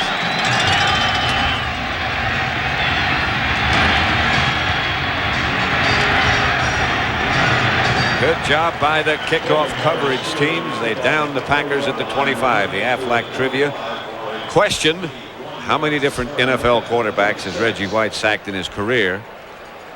On Thanksgiving Day, Jason Garrett was number 55. So the answer is 55. See, what happened is NFL. I missed the word NFL. I'm sorry. Yeah, that just blew right over my head. Well, there's Jason Garrett, who's calling the plays into Troy Aikman. He still has that smile on his face from Thanksgiving Day. He has a bigger smile. He's happier about what Troy's doing than Troy is about what Troy's doing. Back is far to Anthony Morgan, and a Packer first down. Troy's mother and father are here. They're probably happier than Troy is about what he's doing. There's Reggie White. He's giving a speech now. There's Troy Aikman's mother right here, father right here, sitting up there watching their son. They don't have anything to be nervous about now. He's looking pretty good. And looking very healthy. Yeah. And that's the thing. That's the thing that the mothers worry about. Yep. Now the fathers do too, but the mothers really worry about it. The fathers just don't show it. The rush puts Favre, and he gets to Brooks down the middle of the field. And Brooks could go. Brooks out of bounds at the Cowboy 4. Just inside the 5, Kevin Smith finally knocked him out of bounds. This has become, Robert Brooks has become Favre's go-to guy since the injury to Sharp. That he's responded. But you're going to see the Charles Jordan, number 80, makes a heck of a block downfield, too. But watch Favre. Here's what his pass rush is looking like. So he steps up. You see, when he steps up, then down here he sees Brooks. Brooks broke just as he stepped up. Brooks broke right in the middle of the field. Now watch right there. Boom, number 80, Jordan makes that block, and that gets Brooks almost to the end zone. First and goal from the 4. Packer timeout. They had all 3 of theirs left until that. Favre wasn't sure, so he took a timeout. You know, one thing I think we're seeing a lot more of in the NFL are, you know, deep passes. I think they're trying more deep passes. And the other thing is, maybe because of that, other wide receivers making blocks. Like yesterday, Jerry Rice looked like he was all over the place making blocks and stuff. On that last play, we just saw that Robert Brooks caught it, but Charles Jordan, about the 15-yard line, made a heck of a block down there.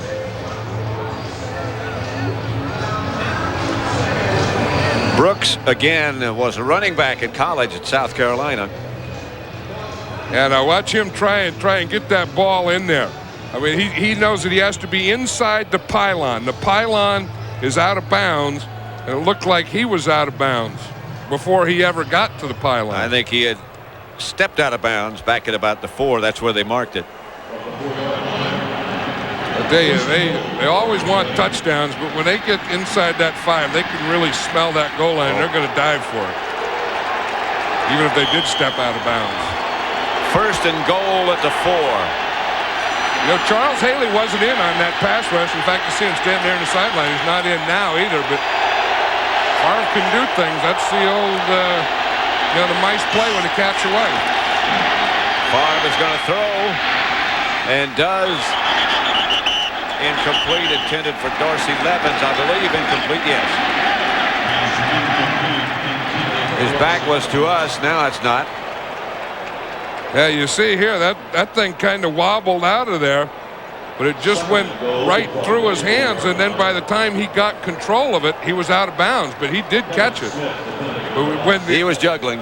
He didn't have control of it. It was going out of his hands, and by the time he got control of it again, he was out of bounds.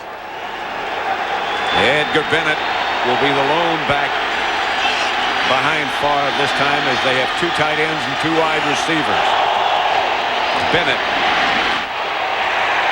close to the goal line, to about the 1, stopped by Tony Tolbert.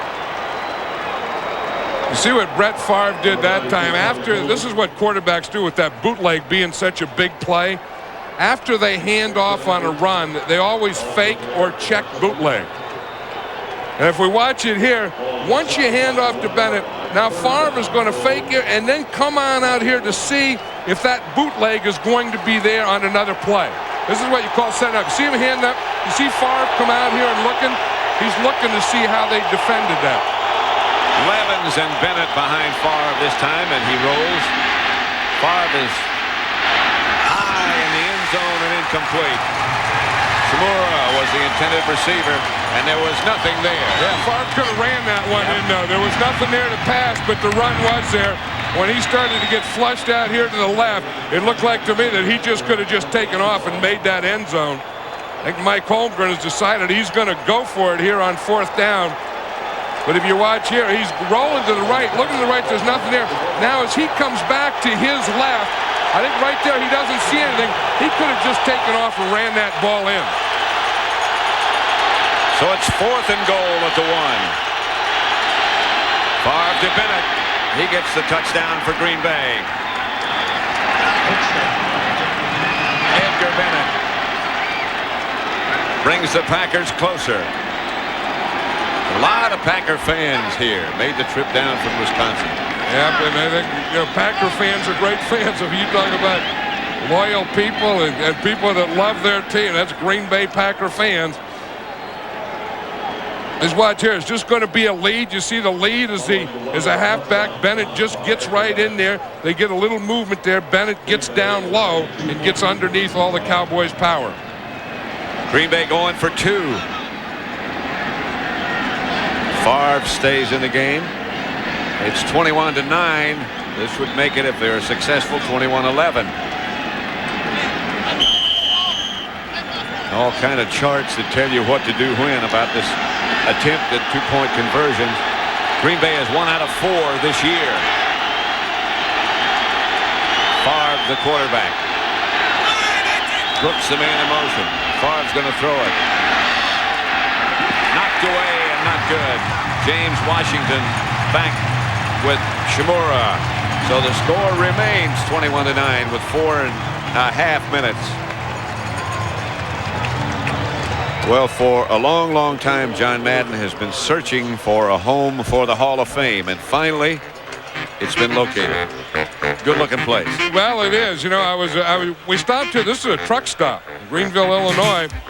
We stopped in there, and they got laundry rooms, restrooms, hotel rooms for $12.95, the whole deal. And I thought, it's kind of the 75th anniversary of the NFL, and kind of throwbacks, and maybe go to an old throwback truck stop, huh? Terrific idea. The All Madden team, Sunday, January 22nd. The throwback All Madden team. The 11th annual. It doesn't seem possible. I know, 11 times. It is amazing. It's been a lot of fun. Just the players and the plays and in the show and doing the whole thing. And have been a been a lot part of of everything, and you know, and you really get to know the players, and it has to be players that we've seen and done, and you know we scout and we got all this stuff going on, but it kind of all comes together. And now we have a place for the Hall of Fame. Greenville, Illinois. Hendrick will do the kicking off. Brock Marion and Kevin Williams back deep for Dallas.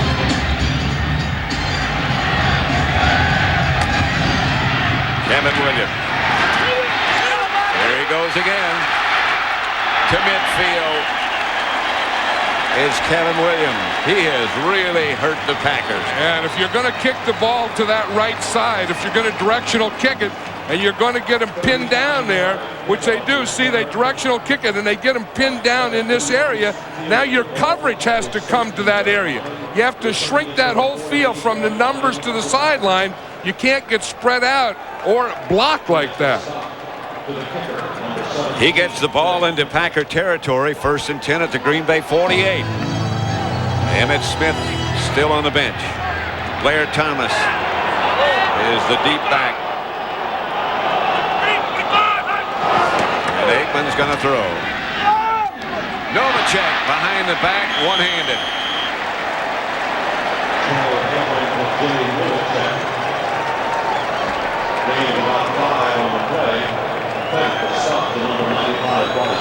That's the thing that Ernie Zampese's doing. He's going for it right now on 1st down. You see on 1st down, they've gotten 218 yards, which is going to get you more 1st downs on 1st down. A lot of guys will run and wait to do stuff on 2nd and 3rd. Ernie's taking this game. He's going right after him on 1st. 2nd and 5. Blair Thomas again replacing Emmitt Smith. Aikman straight back. Novacek 1st down.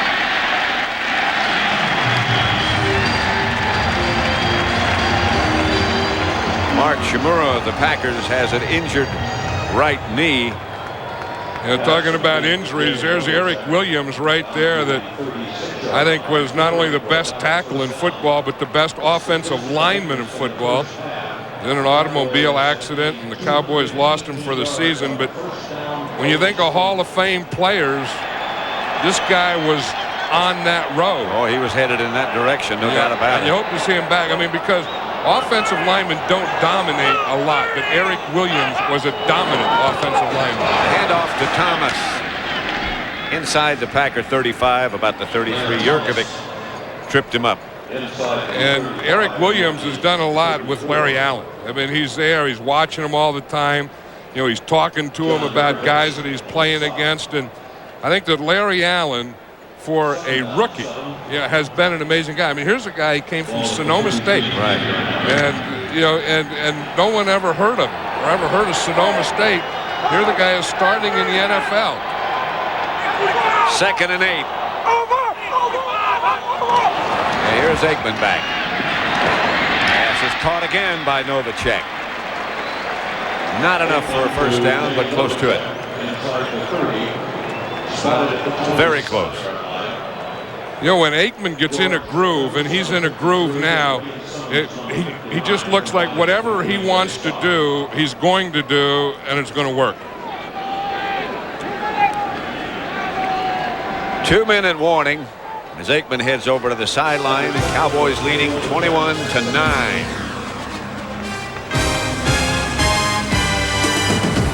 NFL Special, the NFC Divisional Playoff, is brought to you by IBM.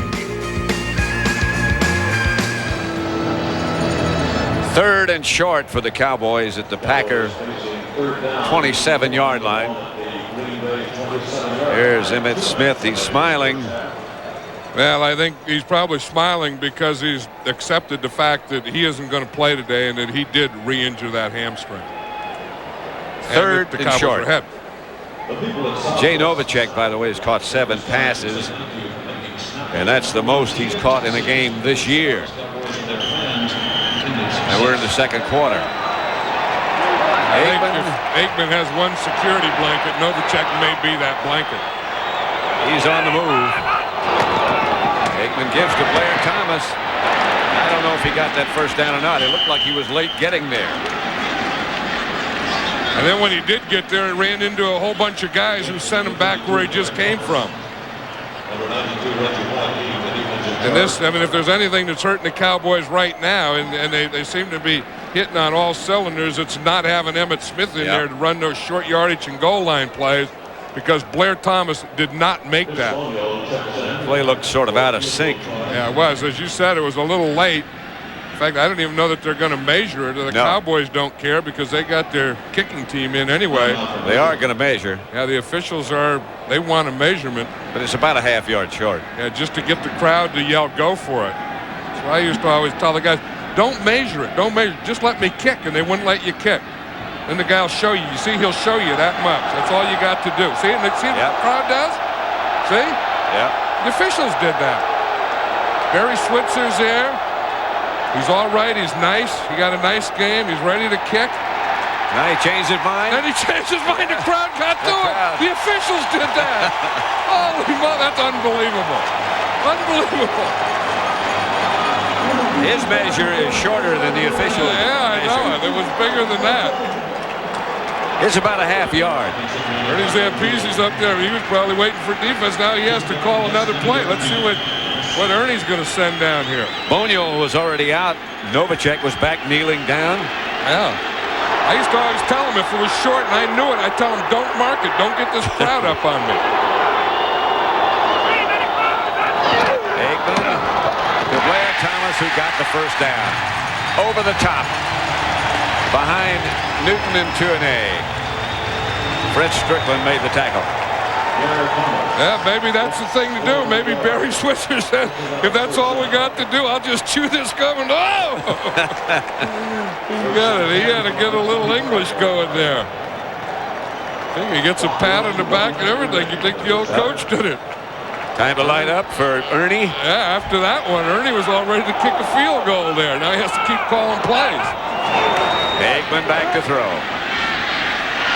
Harper was the intended receiver, and Aikman was off target, or Harper broke it off before he expected to, one of the two. Yeah, Troy Aikman had been almost perfect until this drive. He threw that one, remember earlier, to Jay Novacek, where he made a great catch. He threw it a little behind him, and that one there, he threw it over and outside, high outside fastball. He had to look up at the replay scoreboard up on top of the stadium.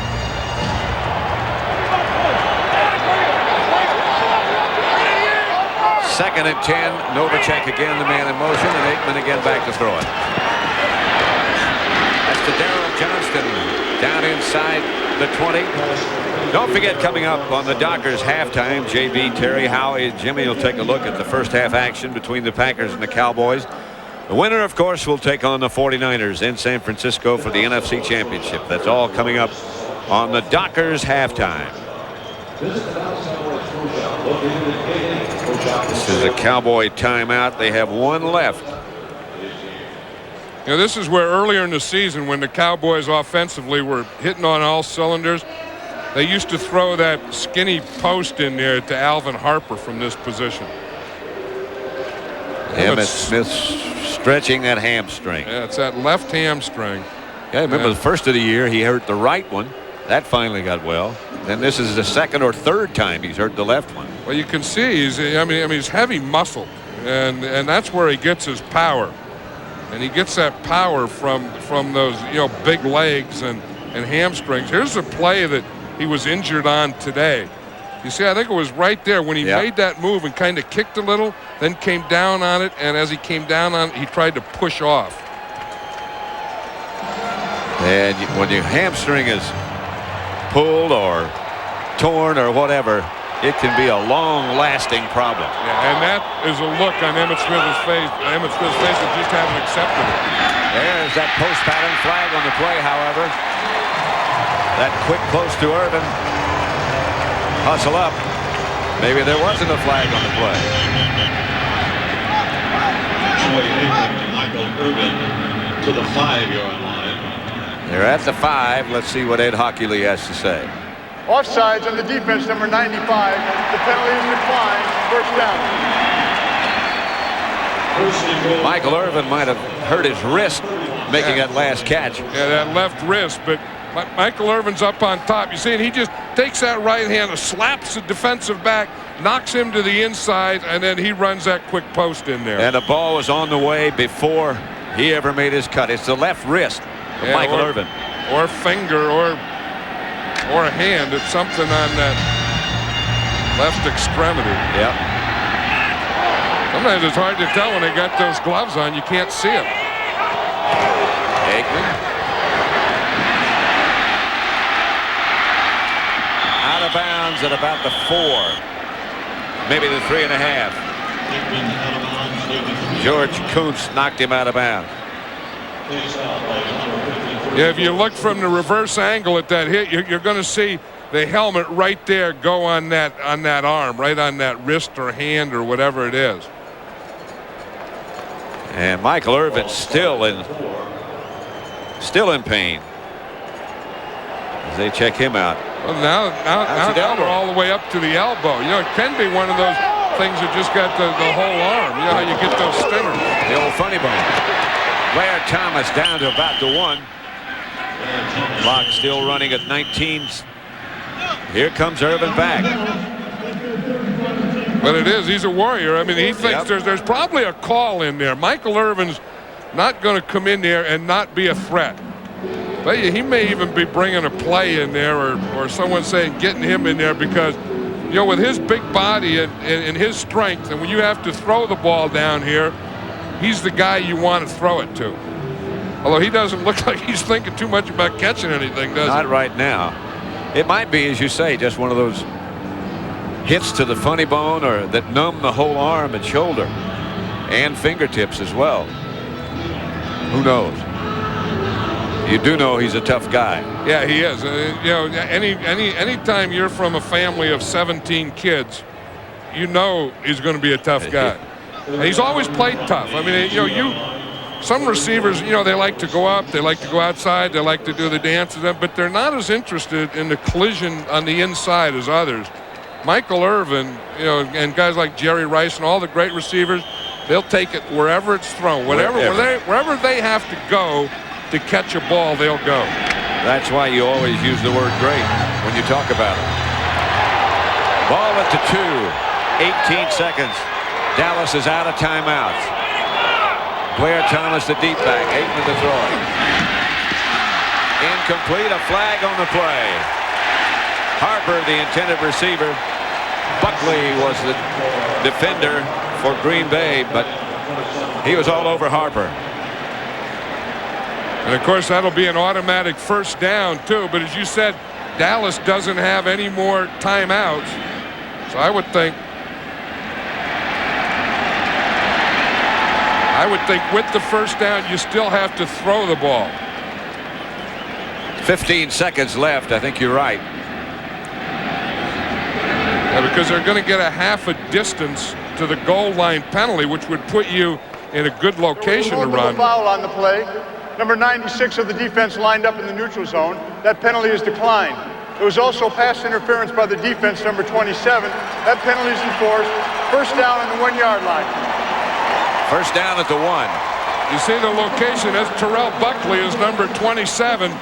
And he looks like he has his right hand on Alvin Harper the whole way. No question about it. But, you know, if you look at the ball right here, the location of the ball says that you ought to run it with first down. But you look up here with just 15 seconds left up here and no timeouts, I think this makes this a pass situation. Almost got to throw it. Unless you had Emmitt Smith there. Well, that's a different story. Aikman. Touchdown to Scott Galbraith. Wide open in the end zone.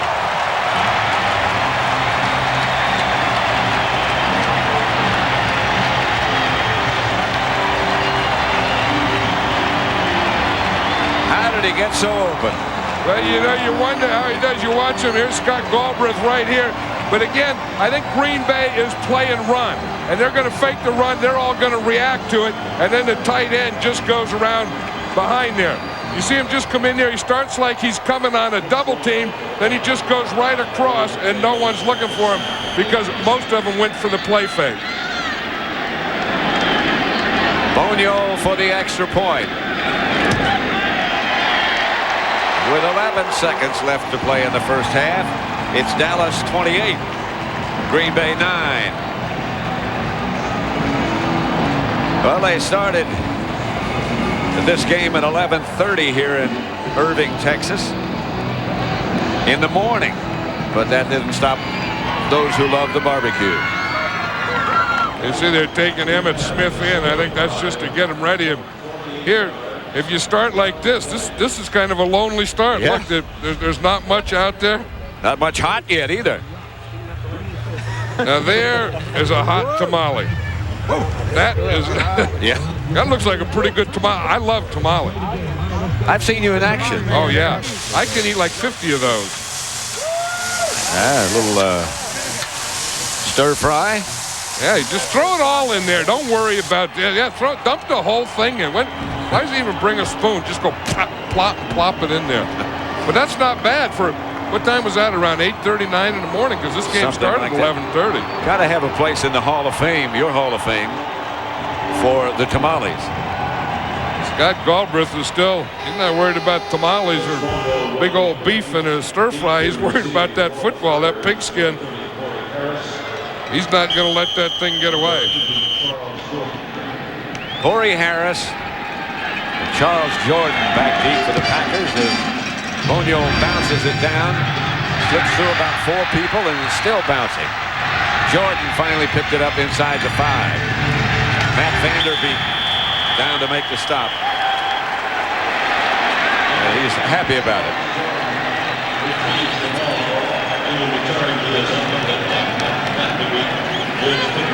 28-9. The Packers have 6 seconds left.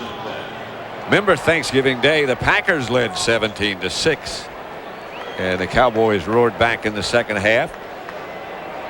And so it all started with a Kevin Williams kickoff return. Yep. That kind of started the whole day for him, and that kind of started this first half today for the Cowboys. And the Packers decide it's time to just run it out. And that's the end of the first half with the score Dallas 28, Green Bay 9. Stay tuned for the Dockers halftime as this Fox NFL special will continue after this message and a word from your local Fox station.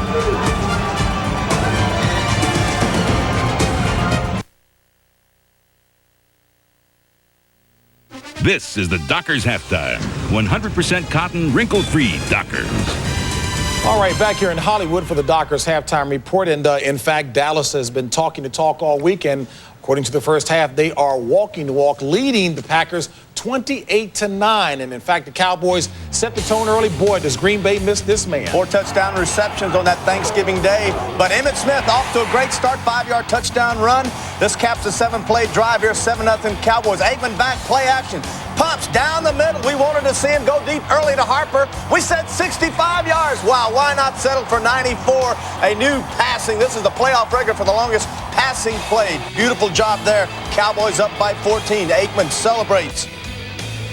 Now you're seeing Emmitt Smith. This is where he re-enters his left hamstring. Has to leave the football game. At this point, 7 carries, 44 yards. Aikman out, play action, rolling right, Novacek down in the corner. Great catch by Novacek. They call him down on the 1-yard line. And then finally, Blair Thomas on a pitch, great kick block on the outside, and there you have it. Cowboys running away with this football game. But don't give up. Young man from Mississippi, Barb up, finds Brooks over the middle. Post route, somebody, where's the safeties? I don't know, get it in gear, okay. Down to the 4-yard line. Pats himself on the back, turns around, Edgar Bennett, 1-yard run. Go for 2, doesn't work. 21-9 Cowboys, and then Aikman back again, second touchdown pass. This time a 1-yard pass to Scott Galbraith as the Cowboys in the first half have totally dominated this football game. No question about it. They set the tone right from the top, and they have gone all the way through the first half, leading it by the score of 28-9 that halftime. All right, folks, in the AFC, we know the Steelers are already waiting for the AFC title game. The Steelers will welcome either Miami or San Diego. Of course, that game coming up a little later today. But going back to the NFC, let's talk about the first half of our game. Jimmy, I go back to you. You've made the point all along. Green Bay has been executing pretty well, but they miss Sterling Sharp, the touchdown maker. Well, you know, Green Bay's really played about like expected offensively because they really didn't have a running game. Their longest running play today is the reverse that they had to Brooks. They're not running the football, but that's what they did the last time. Thanksgiving had 29 yards. They don't have their touchdown maker in Sterling Sharp. So they're doing a decent job offensively. The big thing, though, the Cowboys against the Green Bay's defense. Troy Aikman is hot. 3 for 3 inside the 20-yard line, 7 of 9 on first down, and that is a big key. Troy Aikman's run away. Of course, that's one reason why he's 6-0 in playoff history. Secondary is being burned by Green Bay, but what about the D-line? What's happening with Green Bay's defensive line? Well, they're not getting the balls out quick. As Jimmy had mentioned, Troy's on fire right now. They don't need a running game, but early on they did run the ball well, and that sets up the pass. And talking to Guy McIntyre, Green Bay was talking all week about running the ball. They were going to run the ball, not quit on it. Once again, immediately, right to the air. They quit on the running game immediately. You know what, Howie? You may not see another run by Green Bay because they really are not a patient offense, and you'll see in the second half. I wouldn't be surprised if you see every play that Green Bay runs is going to be a pass. And the Cowboys today, let's say, they said they could turn the switch on, and Jimmy, Howie, and JB, they have certainly done that. Well, they've turned the switch on, too, against Terrell Buckley. Buckley has been, they're trying to hide him on all sides of the field throughout the year. He has been burnt all the year long. I think the only place he can hide is over on the bench. And again, an impressive first half by Dallas, but the question is, what does Green Bay need to do to come back in this second half, and can they? I'll tell you, they don't have it because Brooks is the kind of guy that can run the ball deep, but that short route that Sharp runs where he breaks tackles, he's a big physical wide receiver. They don't have that. Their passing game is an extension of their running game. Do you think Dallas saw that San Francisco game yesterday? They'll throw deep. I promise you they'll throw deep in the second half. They're taking away their short stuff. And when you promise, hey, do I keep my promises, Howie? Oh, look at him. Say sir to him. Say sir. We will keep an eye on Emmitt Smith, who, of course, left out in the first quarter, 43 yards to his credit. We'll find out how serious that injury is. Back to Dallas after this.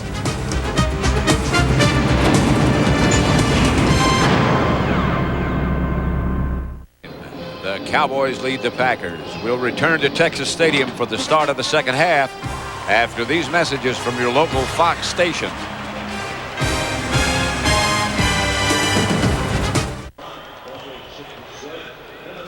Dallas 28, Green Bay 9, as the teams have returned from the locker rooms to the bench areas. Here at Texas Stadium, this first half highlight is brought to you by 1-800-COLLECT. And it has to be the pass from Aikman to Harper. You're going to see Alvin Harper here in the box, and he's going to end up man-to-man against Terrell Buckley. The strong safety comes up. The free safety really doesn't get over. See, when the strong safety steps up, that's put Buckley man-to-man on Alvin Harper, and he has the whole field. Troy Aikman throws a perfect pass, and Harper, he smells the end zone there. And, John, you know, I think most of the Cowboys' success has to be attributed to the hot performance of Troy Aikman. Yeah, you know, he came out with a lot of confidence. Yeah. I mean, we saw him at the end of the year, and he was hurt, and he just didn't look like Troy. But today he came out, and he did look like Troy. Now, even though Emmitt Smith got hurt early, I think he helped him establish something. I think the offensive line has done an outstanding job, and Charles Haley just gave him a big dose of first half pass rush. From a Packer viewpoint, they told us yesterday, they talked about we have to be able to run the ball. Is it too late now to run the ball? No, I mean, I think the Packers don't run the ball anyway, and I think to them the meaning that they have to run the ball is just run the ball a little to hold things down. I think what they have to do is they still can't block Charles Haley, so I think they're going to have to start rolling and bootlegging, getting out to the right, and using that kind of running passing game more to calm down that pass rush. Well, they have a mountain to climb. It's 28-9, Dallas leads as we're set to start the second half. The winner of this game to go to Candlestick next week and play those 49ers, who look so impressive down the stretch. The 49ers are watching this one, not sure who they're going to play, but I would imagine they've had a pretty good idea for a long time. Bonio's kick goes to Corey Harris. Just inside the 10, and Harris has got some room. He had to slow down. He got it past midfield down into Dallas territory. Derek Brownlow finally brought it down, but a good return. Let's go down to Ron Pitts now for a report. All right, Pat and John, the worst fears have been confirmed for Dallas Cowboy fans, unfortunately. Emmitt Smith did re-injure that hamstring like we talked about. Talked to him going up the tunnel. He was already taking his stuff off. He says, I'm done today, boss. If there's any good news, it's the fact that he said he didn't hurt it as bad as he hurt it in New Orleans. Michael Irvin, he said he got a helmet on the hand. He wanted to get an x-ray on it. He gave me the thumbs up sign just a few minutes ago, so he's ready to go back in. Pat? All right, Ron, thank you. 1st and 10 Packers at the Dallas 41. Good return. Put him in good shape. And here's the reverse to Brooks coming again. And the Cowboys shut it down early this time. Robert Jones, Tony Tolbert make the stop. Yeah, that was their biggest run, I think, in the first half, that reverse to Robert Brooks. So they probably looked at that at halftime and said, what's been our best run? And they said the reverse to Brooks. And so, well, let's bring that one out again. Then the defense, Butch Davis, the defensive coordinator of the Cowboys, was probably looking at his charts and saying the only run they made any yardage on of consequence was that reverse, so let's be aware of that. And the Cowboys were. So it's 2nd and about 8. And Favre back to throw it. Pass is picked off by Kevin Smith. Intended for Anthony Morgan. Favre intercepted by Kevin Smith. So the good kickoff return goes for naught. Yeah, Brett Favre was leading Anthony Miller in. It was that slant pattern. He was leading him to the inside. And it looks like Morgan stops. And then you see Kevin Smith just jump inside. See where Morgan kind of stopped there and just put his arm out. Kevin Smith saw that ball coming the whole way. I think what he was trying to do is lead Anthony Morgan in there, and he led Kevin Smith in there instead. That's just another example of miscommunication on a timing pattern between the quarterback and the receiver. 1st and 10 Dallas at their own 28. We won't see Emmitt Smith again as Aikman retreats to throw. Fires outside to Novacek. That's his 8th catch of the day, out of bounds at about the 34-yard line. You know, if you watch, and you watched last week, and how Reggie White was going and just all over the field. You watch him now. In the first half, this Cowboy group has calmed him down. Because you just watch that pass rush. Nate Newton, again, he was on Nate Newton. Nate just has him now. That doesn't mean that he's going to keep him. But right now, he has him. Nate, we understand from the Cowboy bench, has a problem in his left calf in addition to the dislocated big right toe that he suffered last Friday. But he's still playing. 2nd and 3, Blair Thomas. The deep back. But Aikman works in the air to Novacek. And Novacek will have that first down and more. To the 45. Butler made the stop. And a lot of that is just Troy Aikman just getting rid of the ball so quickly. You know, I mean, he takes that short drop and just throws it all over. If you look beyond 15 yards, he's only thrown 2 times and 1 for the touchdown. So where he's been working, 4 for 5 to the left, 7 for 10 and a TD right in the middle, and 4 for 4 to the right, all under 15 yards, and including a lot of crossing patterns.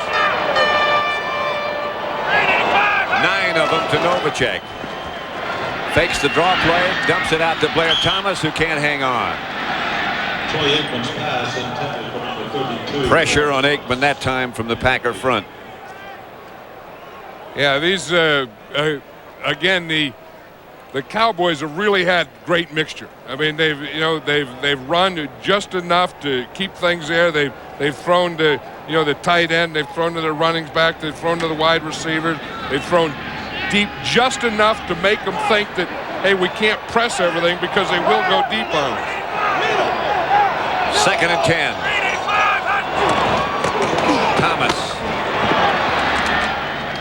pulled away from Reggie White, but not away from John Jurkovic. A couple of the players that would like to continue.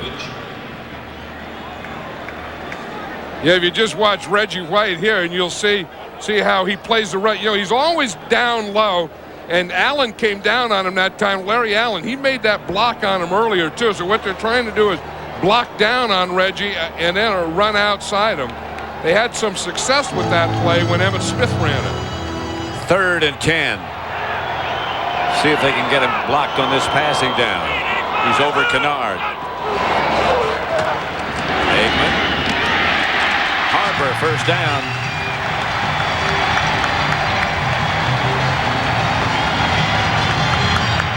He just takes that ball and gets back and just gets it out of there so quickly. And if we look where Reggie White is lined up in the first half, you see he lined up 7 times over Derek Kennard, only 1 time over Mark Stepnoski, the center, and he lined up 16 times over Nate Newton. So I would have to say that Kennard, Stepnoski, with his help of Kennard and Newton, that group has won that triangle battle in the middle. So far, here's Aikman to throw it again. Irvin, the intended receiver, incomplete. Bryce Popp got a hand on it. Yeah, that was good depth for a big linebacker like Bryce Popp. You always think of Popp as a pass rushing guy because, in fact, he made the Pro Bowl mostly as a pass rusher, but he got good depth on that one. Illegal contact by the defense, number 27. Was a flag on the play. Penalty, automatic first down. First down, Cowboys. Terrell Buckley. It's been a long day for Terrell Buckley. Really? He was a guy that Alvin Harper got that big one on. He was a guy that had that penalty down there in the goal line. You see him here bumping Harper after 5 yards. Yep. After they go 5 yards, you can't touch him. Well, Harper's so much bigger. That's what they took advantage of. The Cowboys did on Thanksgiving Day, and they've done it again today. Yeah, Jason Garrett just throwing jump balls up there. Where Thomas. And a flag on the play as Thomas gets down for good yardage, about 8 or 9 yards, but a penalty marker down. Yeah, I think they're going to call it on Scott Galbraith. He came in as the H-back, and he made a trap block, but then he stayed on top of the guy. He was celebrating a little too much. Holding by the offense, number 61. 10-yard penalty, repeat first down. Yep, they called it on Nate Newton. See, here's Nate Newton right here. But watch Galbraith. He's going to come in here and make a trap block, and he's the guy that really makes the block and really makes the play work, number 89. See him sneak in there? Boom, right there. He gets that little trap block, and that's the one that sprung Thomas. Nate was blocking on a linebacker, and the left hand might have come out. First and 20. Back at the Packer 45. 28-9, the Cowboys lead. Passing down. Aikman. Pass is picked off. Intended for Darrell Johnston. Picked off by Bryce Popp.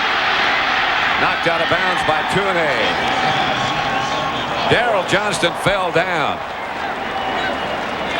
That's a good adjustment by the Packers because it didn't look like Aikman expected Bryce Popp to be back there. You're going to see Popp is going to come back right into this area here. Just a little while ago, he came back and knocked one down. Now you're going to see him drop. As you see, Johnston did go down. The Popp was right there. The ball went over Johnston's head, and that's the problem with those timing pass patterns.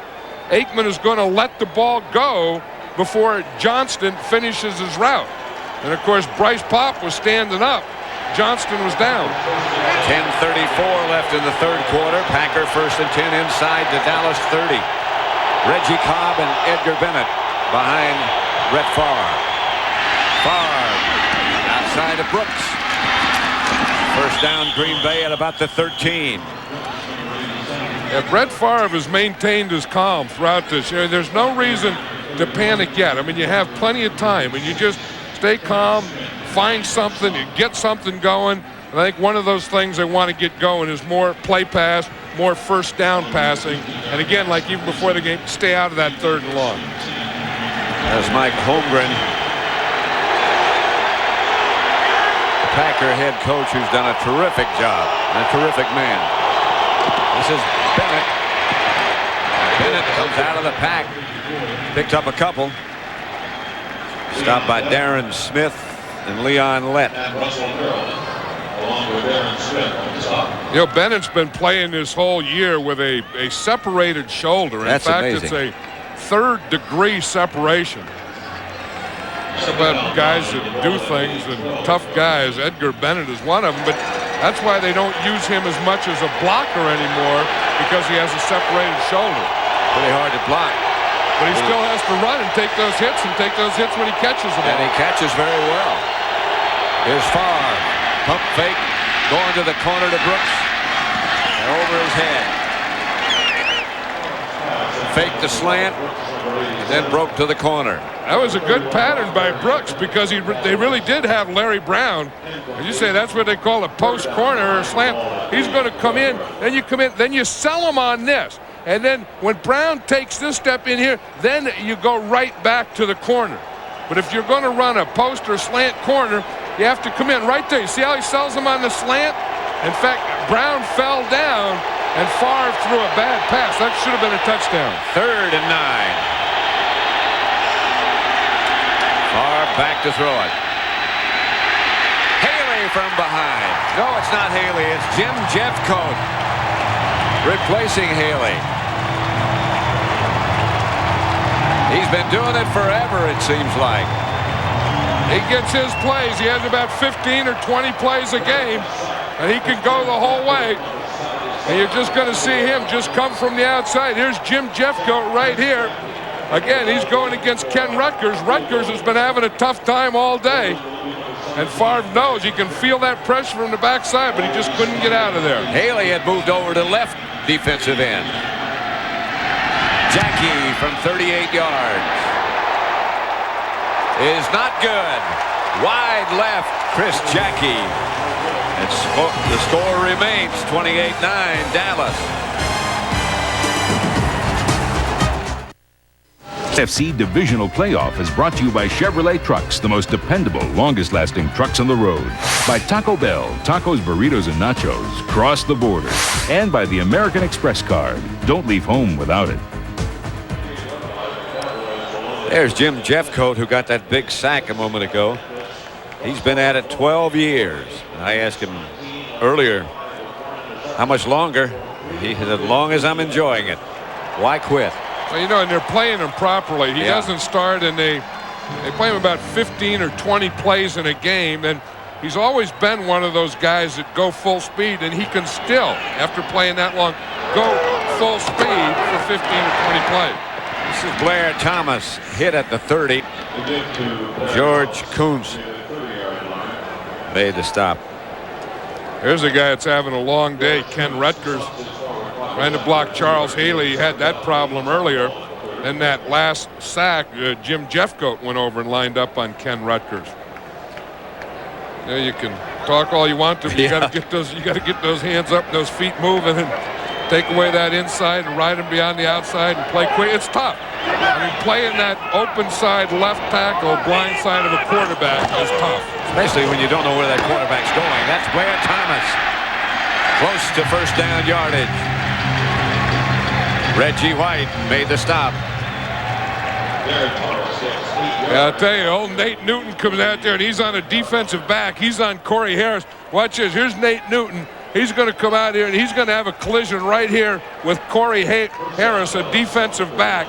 And you're going to hear the air go out of Corey Harris. Watch Big Nate. Right there. Boom. The air just, maybe the air went out of my man Nate. Maybe so. I heard the air come right out. Yeah.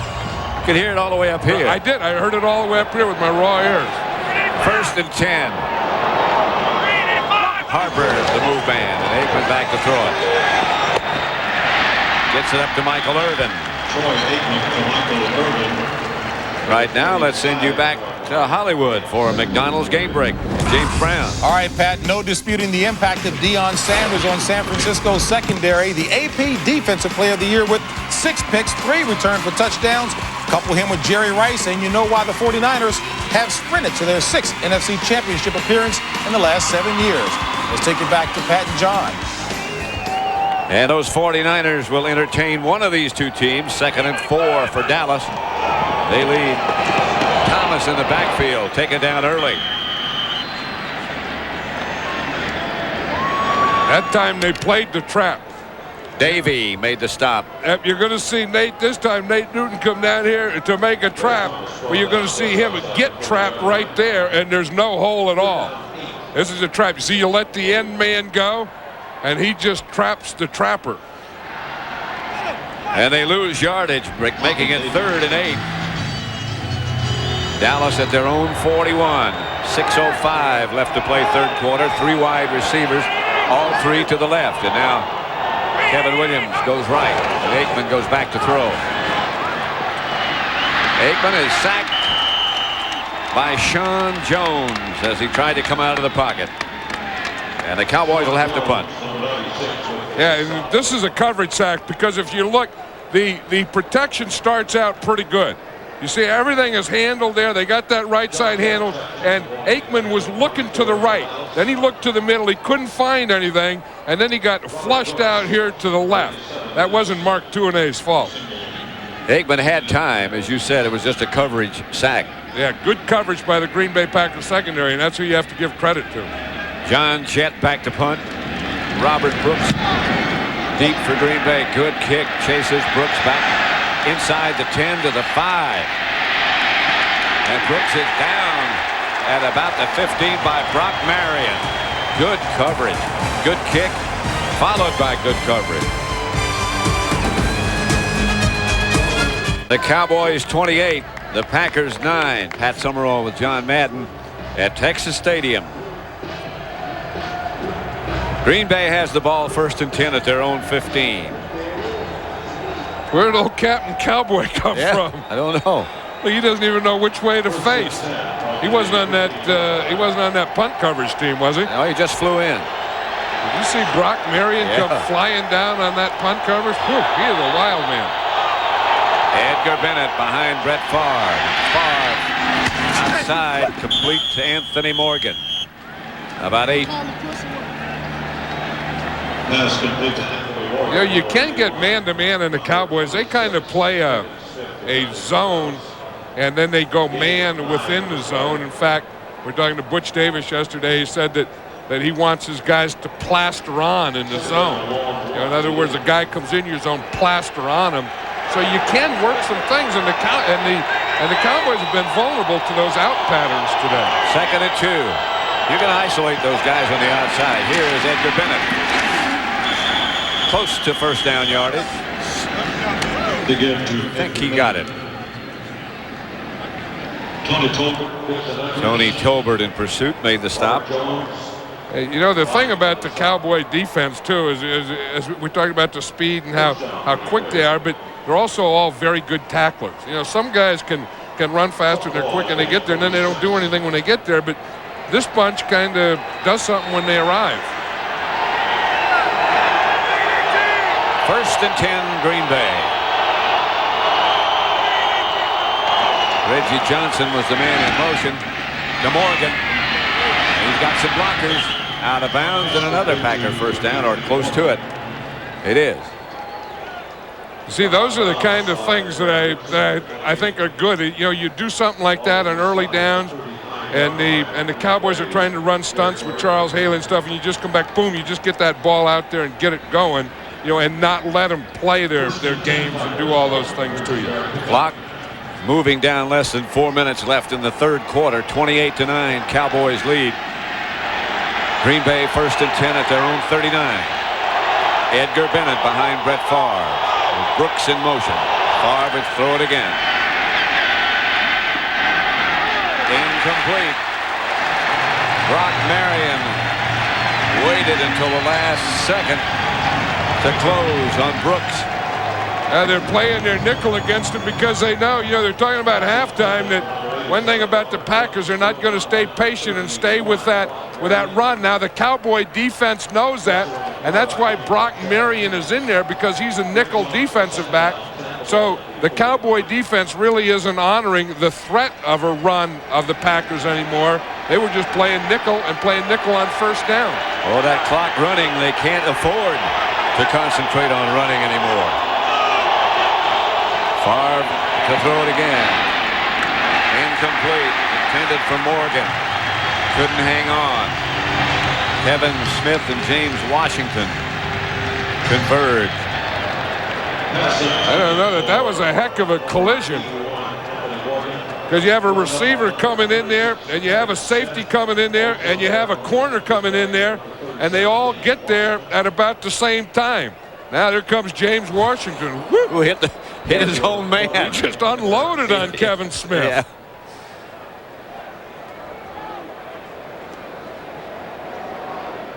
Kevin Smith there man-to-man on Anthony Morgan. He does a good job of stripping the ball, then watch his own guy, James Washington, tee off on him. Whew, that was a collision. Can be dangerous in that part of the field. Kevin Smith. That was Kevin Smith's reward for making a great play on a slant. Yeah. Clayton Holmes has replaced Smith.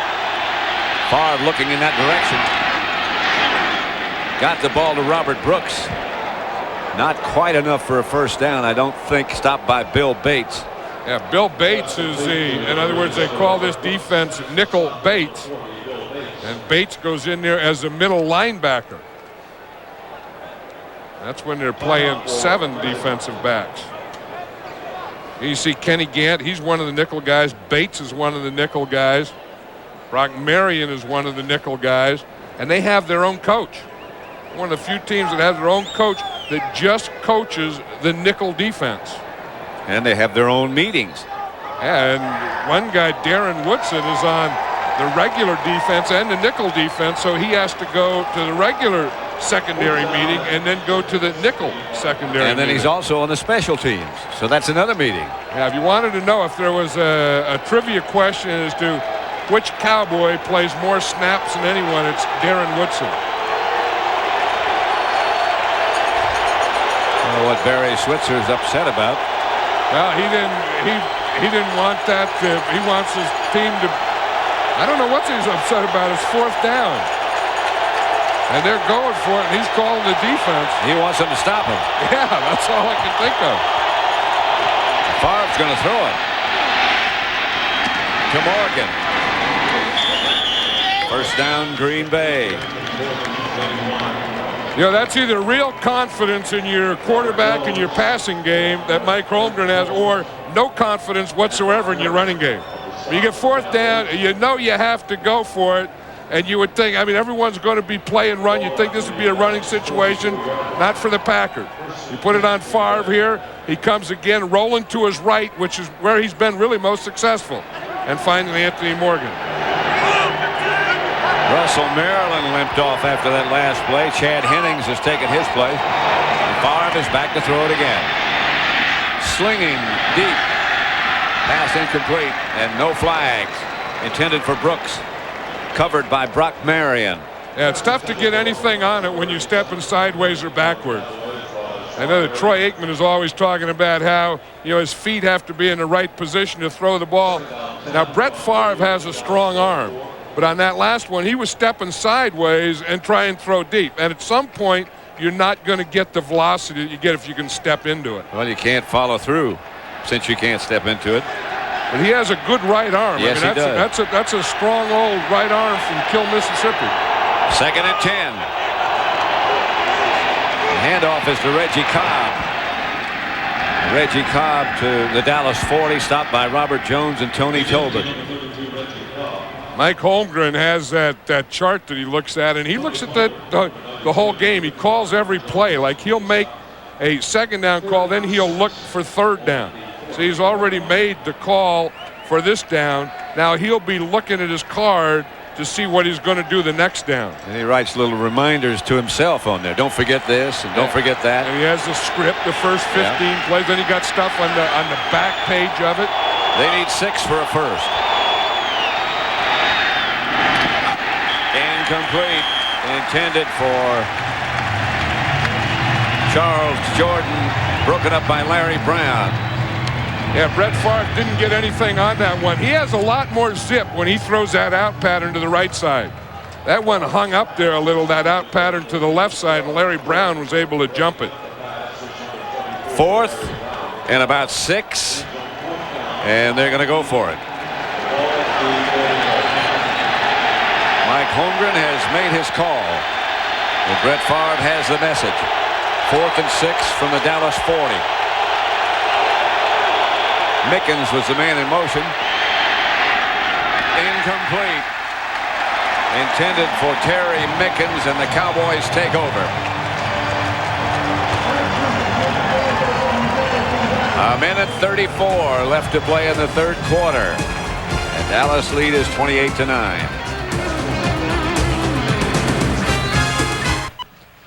The Jets' Dennis Byrd was one of pro football's rising stars until an accident on the field left him paralyzed. They said he'd never walk again. But in the toughest game on earth, only the strong survive. Don't miss Rise and Walk, the Dennis Byrd story on Fox's Tuesday night movie at 8 Eastern, 7 Central. Dallas ball, 1st and 10, a minute 34 left in the third quarter. The Cowboys 28, the Packers 9. The Minister of Defense, they call Reggie White. He's as good as they come, and has been as good as there is, but the Cowboys have really controlled him today. Blair Thomas gets the carry, and Thomas to midfield into Packer territory. First down, Cowboys. Good run, and Thomas's longest as a Cowboy. This game summary brought to you by Budweiser. Aikman 20 out of 28, 309 yards, 2 touchdowns. Total yards, Dallas 386, Green Bay 211. Emmitt Smith, in the event you might not know, re-pulled his left hamstring. He hasn't been back. Blair Thomas just made that run, took Emmitt Smith's place. Novacek in motion, and wide open is Jay Novacek. Knocked out of bounds by George Kuntz and Doug Evans, but not before he got another Cowboy first down. You know, sometimes you wonder how can a guy be open all day? I mean, at some point, someone has to hit him on the line of scrimmage. Someone has to jump him. You have to do something. I mean, you just can't let a guy just be open every time he runs out for a pass. Well, that's his 10th catch of the day for 99 yards. Yeah, I mean, change the coverage. Put a strong safety on him. Go an out call. Put a linebacker. Put a guy up on him. Jam him. Hit him. Do something. Here's Aikman. Deep to Michael Irvin. And another first down for the Cowboys. Terrell Buckley. And that's what the Cowboys do so well. You know, you have to worry about an Aikman, and then you get a Michael Irvin. Then you get this bootleg, and you get Aikman running out here. Irvin running a comeback, so he can either beat Buckley out or on the way back. So he beat him a little out, and then a lot coming back. So it's a Cowboy first down, and that's the end of the third quarter with the score. Dallas 28, Green Bay 9. This Fox NFL special will continue after these messages from your local Fox station.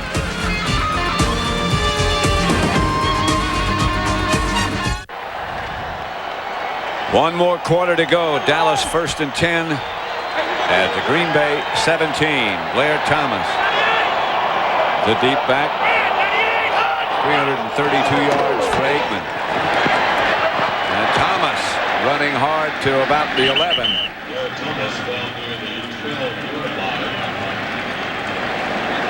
I tell you, I still think that it all started off, that this whole thing today with the Cowboys started off with this offensive line and the job that they did, and now they got this defense of the Packers beaten down pretty good. In fact, I don't even think Nate Newton's in there anymore. I think Ron Stone is in there now.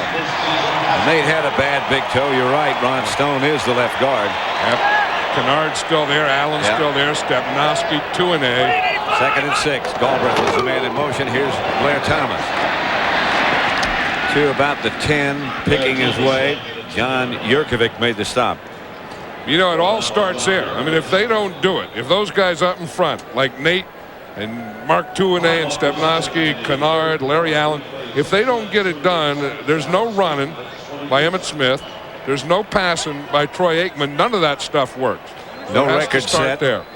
No record set by Novacek, none by Aikman. Starts with protection. Yeah, and it starts with controlling that line of scrimmage. Remember, last week, the Packers beat the Lions because the Lions didn't control the line of scrimmage. On 3rd down, Aikman retreats.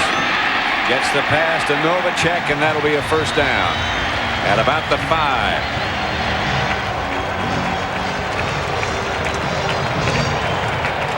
They're the guys. That's the group that's done the job today. That's the way they started. You know, one of the big first plays I thought were these two guys right here when Larry Allen and Derek Kennard took off on one of the first runs of the game, and they double-teamed Reggie White, and Emmitt Smith got right in there and ran behind him, and then down on the goal line when Nate made a block in there and Emmitt Smith went in untouched. I think that said a lot right there. First and goal at the 5. Thomas gets the carry. Down to about the 2. Bryce Popp made the stop on Blair Thomas. You know, there's a point in the fourth quarter, and it may be early yet, where the finality starts to set in. I mean, you know, you got winners and losers, and when you win, you know you're going on. You know you're playing a championship game against the 49ers, and when you lose, you know you're going home. And you can see it on the faces of the Packer players. They're not dead yet, but it's getting close. Blair Thomas didn't get in. Lost perhaps a yard. Jurkovic and Bryce Popp. Yep, they got penetration over there. What they're going to do is they're going to try and pull this side. They get the penetration right in here, and they just don't have anything to run. Watch 2-A. He's going to come. See, the whole thing gets jammed up. Everyone gets knocked off. The linemen get knocked off. And the Packers did a good job by penetrating on the side that the Cowboys were trying to run to. How do you know when you have one of those things on straight? I think they belong in the All-Madden Hall of Fame. No, not those guys. No. Not the guys, the hats. No. You have to do more than be a cheese hat. Here's Aikman to throw it. Harper jumps, flag on the play in the end zone. Aikman was high. Harper can get high. Remember that Thanksgiving Day game where Jason Garrett just kept throwing the ball high to Alvin Harper? He said his wife Brill told him that. Troy Aikman said this week, he said, I love Brill, but if I have to listen to what Brill says, we're in trouble. This is interference against the Packers in the end zone. That'll make it an automatic first down for holding. Holding by the defense, number 36. Half the distance to the goal, automatic first down. Call against Leroy Butler.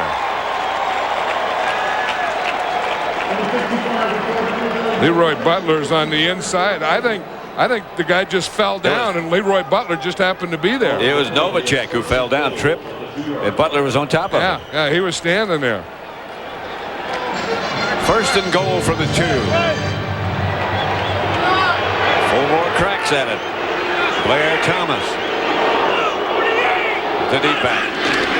He gets the first crack, and he is flying into the end zone. Blair Thomas, replacing Emmitt Smith, puts the Cowboys further out of distance. This is looking like the Cowboy team, Pat, of last year that won the championship, the year before that won the championship. Michael Irvin right there, he guaranteed it. He says he guarantees, he didn't just guarantee this game, but Michael Irvin guaranteed that the Cowboys are going to go to and win another Super Bowl. Bonio for the extra point. If they go to another Super Bowl, they have to beat the 49ers next week, assuming they win here this afternoon. And I think you have to assume that. And the 49ers have been looking forward to that one for a long, long time. Since the first of the year.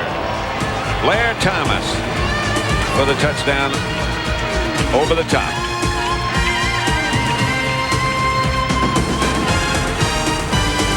Special, the NFC Divisional Playoff, is brought to you by IBM.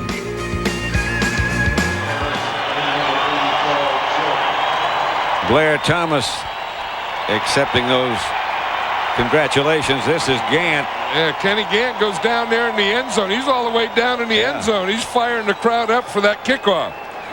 And then I'll tell you, he does something about it, though, too. I mean, all his teammates are up here, and now he's coming up. You see him coming up there. Well, sometimes you resent somebody who carries on like that and doesn't do anything, but he does something. Yeah. I mean, if you're going to get yourself all fired up, then when that ball's kicked, you better run down there like you're fired up. You can't be the last guy down there when you go through those gyrations. Woo! Let's go. He's ready to rumble. You're going to be Tarzan. You better let go of the vine when the time comes. Bring it all off the shelf. Harris at the 5. Flag back where the Cowboys kicked off. He's still on his feet, down by Brock Marion at about the 24. Joe Fishback also there. I saw Gant come flying in towards the end there.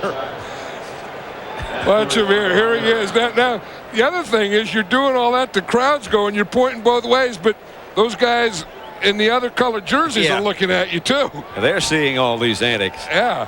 So you're gonna. So when that ball's kicked, at least he's having fun. By the kicking team, number 50, 5-yard penalty, re-kick. I watch you go down there. Boom. He gets knocked sideways, spun around, finally goes down, gets up. He's off his axis. He doesn't know where he is, but there's still going to be another hit here.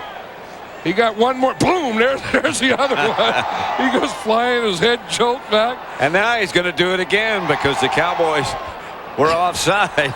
I don't know that he didn't get something knocked out of him, though. Well, if he's got anything left, they'll try again. No, he's still. That's why I used to always say that special teams breeds fanaticism. Well, special teams players have to want to be special team players to be effective. Yeah, I mean, and the good ones are all a little goofy. I mean, I'm sure Kenny Gant, he's that way.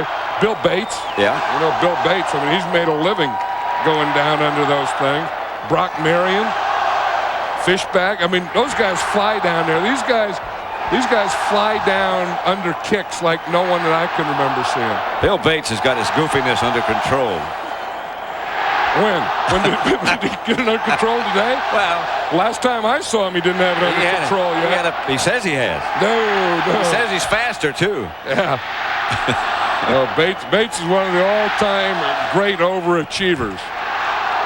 He had a big pep rally at his ranch on Friday night. Does it every year. The Cowboys are in the playoffs. He's not thinking about a pep rally now. And you said, who would you like to have someone grow up to be like? That one wouldn't be a bad guy right there. Really wouldn't. Bonio shielding his eyes. I'm not sure what we're waiting on. Probably Kenny Gant to get back from those couple of hits that he took down there. There's 4 Warriors. Stepdowski, Michael Irvin, Darrell Johnston, and the Big E, Eric Williams. Yeah, Darrell Johnston, that's a way a guy rests that has made a lot of butt blocks. If you're a head butter and you rest, that's the way you rest. Bonio's kick again goes to Corey Harris at the 8. And Harris dragged down at the 35 and a flag on the play.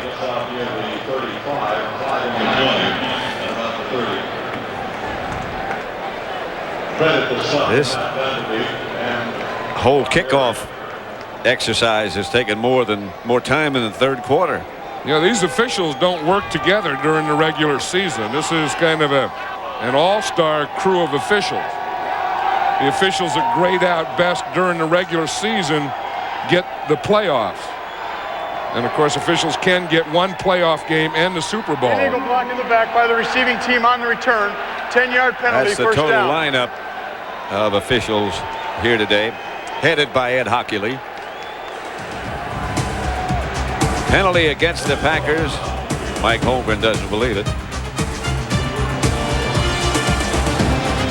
NFC Divisional Playoff is brought to you by Honda, who invites you to test drive the new Accord V6 sedan. By Bud Bowl 7. This year, it's going to be a whole new ball game. And by Merrill Lynch. For our clients, the difference is planning. The difference is Merrill Lynch. The Cowboys 35, the Green Bay Packers 9. First and 10 Packers at their own 20. Brett Favre back to throw. Chased out of the pocket. Finally lets it go to Reggie Cobb, who gets enough for a first down, but there's a flag on the play. Yeah, that was the one thing that the Cowboys were worried about in Butch Davis, that his rush would go up the field beyond Favre, and then he comes out of there flat on a scramble and completes the passes. The holding call looks like it's against Dallas. Excuse me, John. I was saying that was one of the first times that they did that, so I think the Cowboys have been coached pretty well today. Illegal hands to the face by the defense, number 78. The penalty is declined. The result of the play is a first down. Right now for an update, let's go down to Ron Pitts. All right, Pat, quickly, an injury update on Emmitt Smith. He is in the locker room, fully dressed. The only treatment he's getting right now is ice on that hamstring. He says it's way too early to tell whether he'll be ready for next week or not. Back up to you. All right, Ron, thank you. And they need Emmitt Smith. Blair Thomas has done a fine job. Yeah, you know, as Leroy Butler said last night about Emmitt Smith, he's the heart and soul of the Cowboy offense. Fires with people all around him, complete Reggie Johnson. Right now for a McDonald's game break, let's return to James Brown in our Hollywood studio. All right, Pat, the 49ers have welcomed the toughness and excellent hands of William Floyd to their arsenal, and it's pushed Ricky Waters to dig a little deep in his bag of talent. And no one is happier to have that 1-2 punch than Steve Young. It may be the San Francisco 49ers hosting the Cowboys next week. Back to Pat and John. Right now, it certainly looks like it may be the 49ers hosting the Cowboys, 2nd and 1. Favre's going to throw it to Brooks. Taken out of bounds by Brock Marion. Pass complete to Robert Brooks. First down, Green Bay. And Brooks has been the go-to guy for Brett Favre today, but he's also been their leading rusher. He's ran the ball 2 times for 23 yards, and I think we knew coming in if the Packers were going to do it, they'd have to do it with their defense, you know, making turnovers and stuff, and their passing game. That they can say that they wanted to run the ball, but you can't not be a running team all year and then come in against a good defense like the Cowboys and all of a sudden become a running team. 1st and 10. Favre on the handoff to Edgar Bennett. And Bennett gets past the 40 down to the Cowboy 37-yard line, 1st down. Anytime you see that, that means the guy's day's work is over. Yep. That's the first thing you do is you take off the helmet. The second thing you do is you take off the tape. Third thing you do is you take off the pad, then the rest of the clothes. Well, nowadays you got to take off the gloves before you take off the tape. Yeah, I mean, I never thought I'd see a day where big old offensive linemen were wearing gloves. Favre to throw it. Batted up. Favre grabbed Haley by the hand to keep him from intercepting this ball. And a flag comes out. Haley started out causing havoc, and he's still causing havoc. But I think you can do that. I think what Brett Favre did is okay. Watch Charles Haley. Again, he's running a spin move on Ken Ruckers. He goes up, he gets both hands on the ball, and I think that's legal. I think you can grab a guy from getting the ball. Let's see what Hockley says.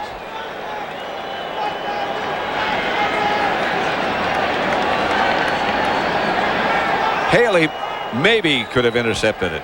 Holding by the offense, number 4. 10-yard penalty, repeat, first down. You can't do that. You can't do that. Up on a fumble, I know you can grab him, but I guess if the ball's in the air, you have to let him intercept it. Charles Haley got that left hand up there, and then he was going to get it. Brett Favre knew he was going to get it, and he just grabbed Charles Haley's left arm. Yeah. Well, Haley started off as a nemesis for Favre in the first quarter, and now that we're here with 8 minutes, 53 seconds in the fourth quarter, he's continuing that. So it's 1st and 20. Ball back at the Cowboy 27. 47, excuse me. And Favre back to throw. Intended for Charles Jordan. Flag on the play. A penalty marker down. I think Jordan might have run out of bounds and then come back in. Yeah, because you see the hat down there, too. The side judge's hat down. That means that someone went out of bounds. You can go out of bounds and come back in, but you can't come back in and be the first guy to touch your ball. Right. Look at Mike Holmgren's out in the field. You can't do that. There was no penalty on the play. The pass was incomplete. Therefore, there can be no defensive pass interference. Brings up 2nd down. No, that's not right. There can be pass interference without the pass being complete. He said the pass was incomplete, therefore there's no pass interference. That's not right. I think what he meant is because the receiver went out of bounds, now there can't be pass interference. Yeah, he's out of bounds. He went out of bounds right there, although that pass interference could have been called on Larry Brown. Could have. Because he pushed him out of bounds after 5 yards. The officials were doing pretty good, then they're getting a little confused right here.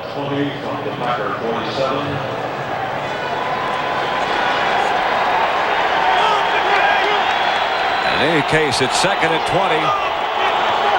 And Favre back to throw. The pocket collapsed. Favre came out scrambling and throws back across his body to Brooks and picks it up down to the 30. Brock Marion again made the stop, but Brooks made the catch. Yeah, that's what Brett Favre can do so well is get back there and look and then scramble and then find a guy and throw to him wherever he is. Let's watch this on a double box now. We'll see here. He's going to get flushed out, and then he's going to run out to his right on the bottom there. Then he sees Brooks right here. Brooks just keeps working. You keep working across, find a hole, then work back to your quarterback when he scrambles, and Favre just threw that one right across his body. 3rd down. Favre, pass incomplete, intended for Edgar Bennett. Darren Woodson came up to knock it down. There's another guy who's been playing with a bad shoulder all year long. Yep, and he made the Pro Bowl, and he's the guy we were talking about that plays more snaps than any of these Dallas Cowboys because he's on every special teams. He's on their regular defense and their nickel defense. He goes to a lot of meetings.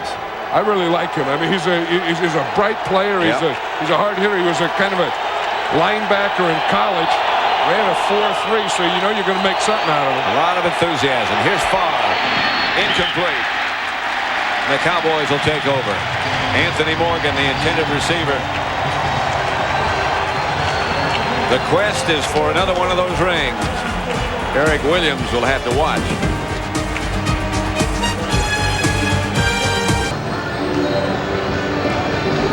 Yeah, you can't beat some ball during the day and then a funny Sunday at night, huh? House of bugging.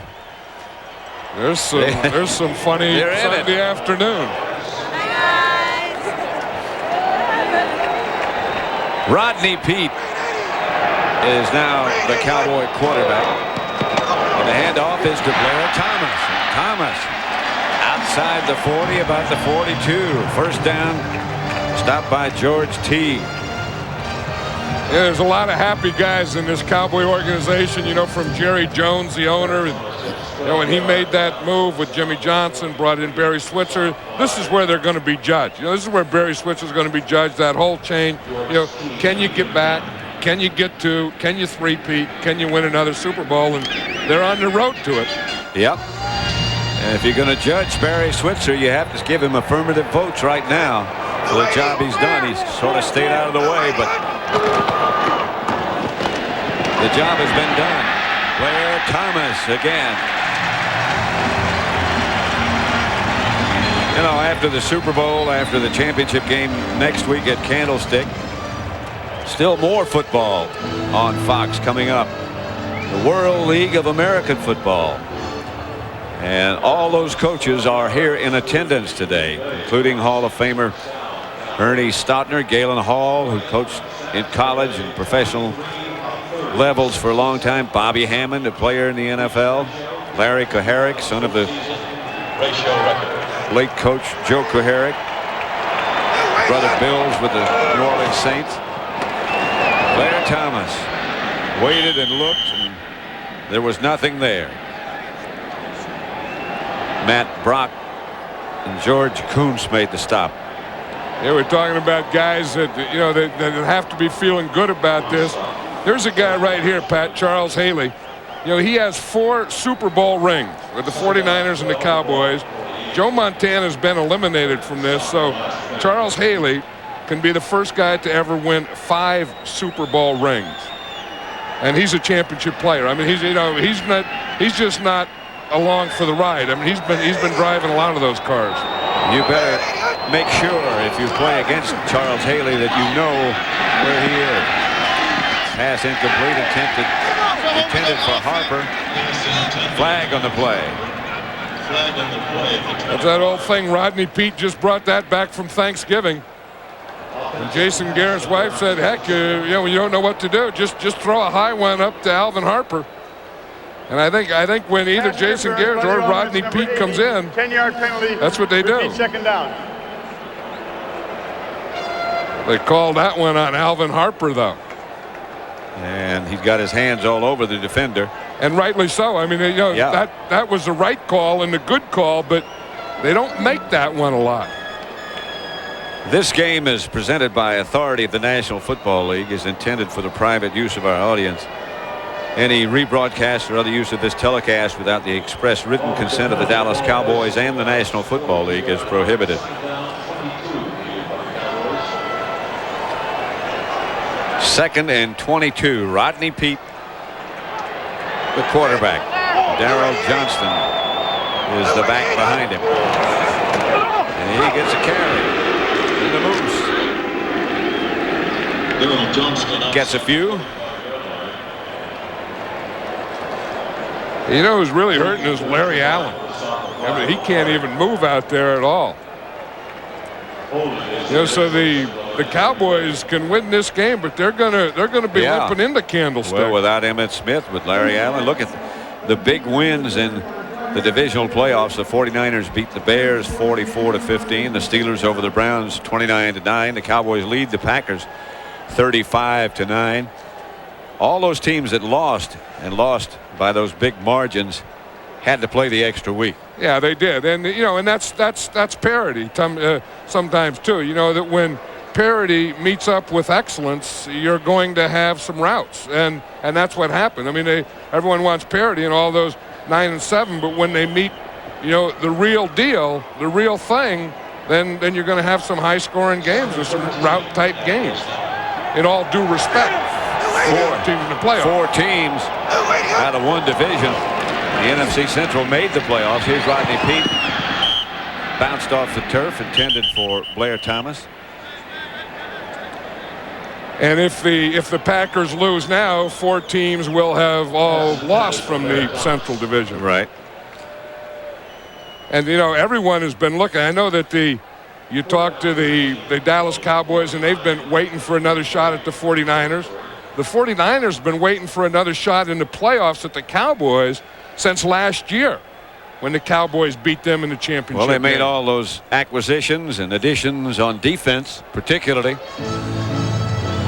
Just to play against the Cowboys and to stop the Cowboys, and that's one thing. Steve Young, as great as he is, that's one thing that is still there. He still hasn't won a Super Bowl.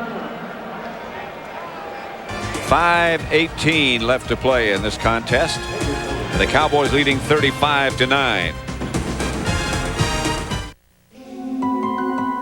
The Aikman family enjoying what they're witnessing this afternoon. The Cowboys leading 35-9, and their son Troy through for the afternoon and healthy. You know, doesn't Troy Aikman's dad look like a guy from Henrietta, Oklahoma? Yes. If you say, where are you from? Say Henrietta. Here's Rodney Peete firing deep for Harper.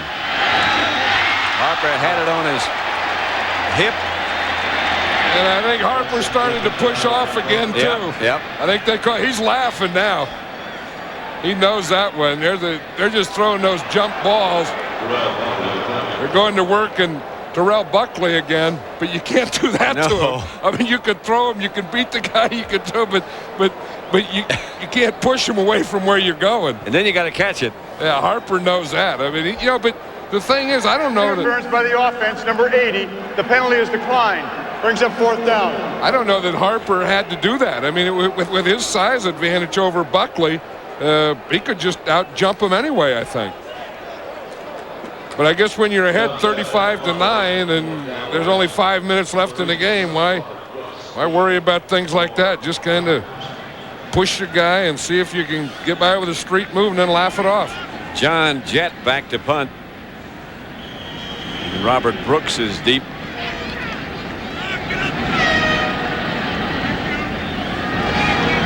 Brooks has become Brett Favre and the Packers' go-to guy since the injury to Brett Favre. Jett's kick is a high, good one. Going to be downed by Matt Van Vanderbeek. Cowboy coverage down in good shape.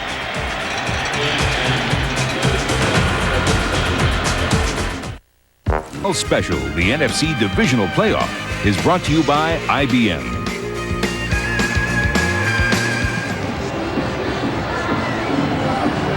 Back at Texas Stadium, the Cowboys leading the Green Bay Packers 35-9. The winner to go to Candlestick Park next week. Mark Brunell is the quarterback for the Packers now in place of Brett Favre. 4 minutes 57 seconds left to play. We want San Fran. I think you got San Fran. Yep. This Mark Brunell is a pretty good-looking player. I remember him in preseason. He's a left-hander. And he can zip that thing pretty good. 1st and 10. They're going to start from their own 3.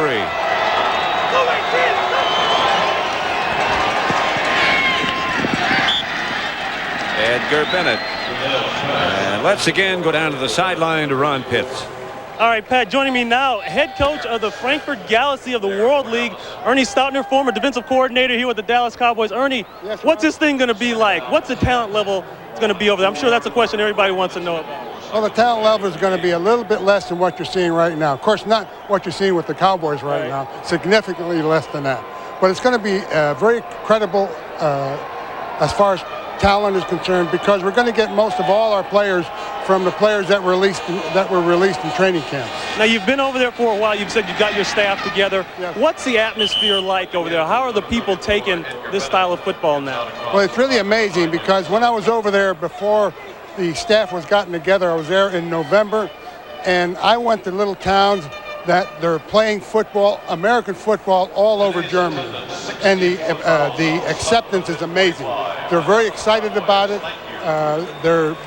They have accepted American football. It's not their soccer, of course, but it really surprised me how much they have come to like American football. All right, have fun over there, Ernie. Thanks a lot. I will, thank you. Okay, back up to you, Pat.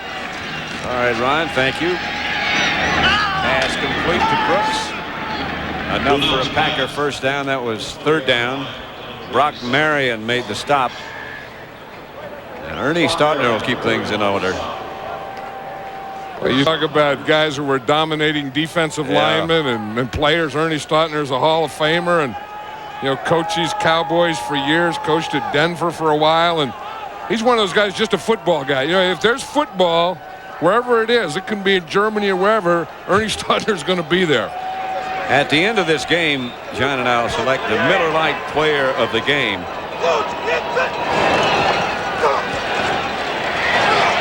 Up and out of there. And out of bounds after a first down scramble. Knocked out by Darren Woodson. Today's divisional playoff game being produced by Bob Stenner and directed by Sandy Grossman. Studio is produced by Scott Ackerson and directed by Bob Levy. The executive producers of Fox Sports are Ed Gorin and David Hill. And Michael Irvin, I know what he's thinking about. He's thinking about those 49ers already, and about that matchup with Deion Sanders. You talk about some matchups. Oh boy, that are going to happen next week out in Candlestick. There's going to be some great ones. 1st and 10 for Green Bay. Mickens was the man in motion. Pass is high. He overthrows Reggie Cobb. Warren Woodson, he's over there. I mean, Darren Woodson's over there just patting guys now. I mean, now they just have to get this game over. That's what everyone wants to do, is get this game over and get it out of there. Big Leon Lett. I think he needs a bigger hat. No, he just has to let some notches out. You see, if you look at the back of it, he just doesn't have enough notches in the thing. I mean, you got to get, like Leon Lett, he's a 2-notcher. So he should only have 2 notches in his hat. He's trying to go 6 notches.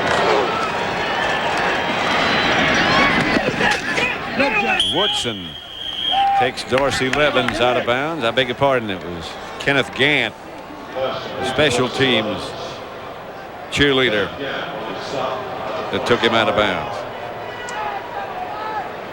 Talking about those matchups, it looks like Troy Aikman There's Charles Haley, and that's his son, C.J.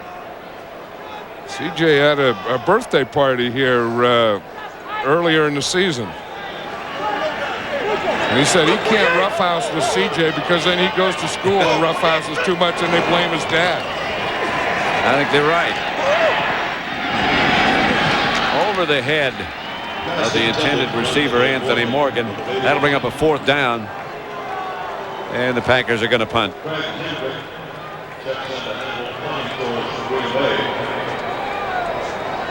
Here's the Haley group.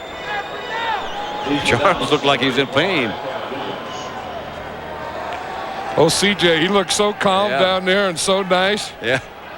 But Charles says when he goes home at night, he's just wild. He said all he wants to do is roughhouse. And he says if he roughhouses with him, then he goes and roughhouses with all the other kids. And he roughhouses too rough.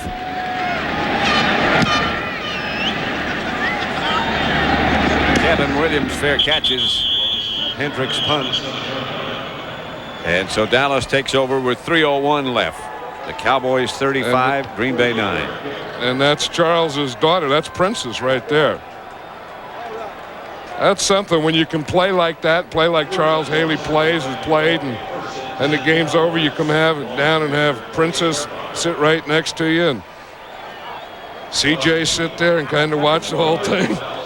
Yeah, that's kind of nice. Leon Lett. Look at Leon Lett. I mean, no wonder CJ. I mean, if you have big old Leon Lett giving him jabs to the face, what do you expect the kid's going to do? You can roughhouse. Huh? With Leon, you can roughhouse with anybody. I know it. I mean, CJ ought to give him a left hook. Don't take that. Rodney Peete hands off to Thomas. And Thomas outside about the 32.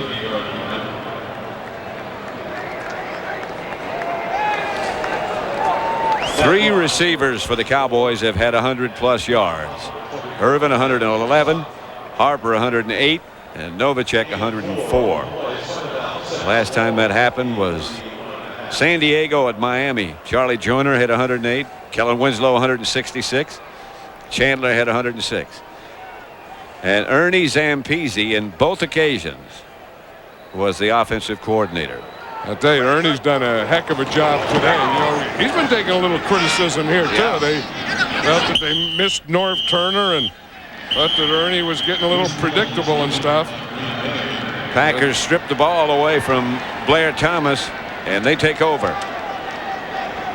Mark Williams came up with the ball. Now, if Jimmy Johnson was here, he would really get upset with Blair Thomas. That's one thing that you could do. I mean, even though you got the game and the game is over, you still can't let your guys get sloppy. And I mean, you still can't do that. And that's the time. I mean, just know Jimmy, he would have been out there jumping on him. Just because, I mean, you're still playing. The game is still on. And there's only one way to play. You protect everything. You don't let things like this happen.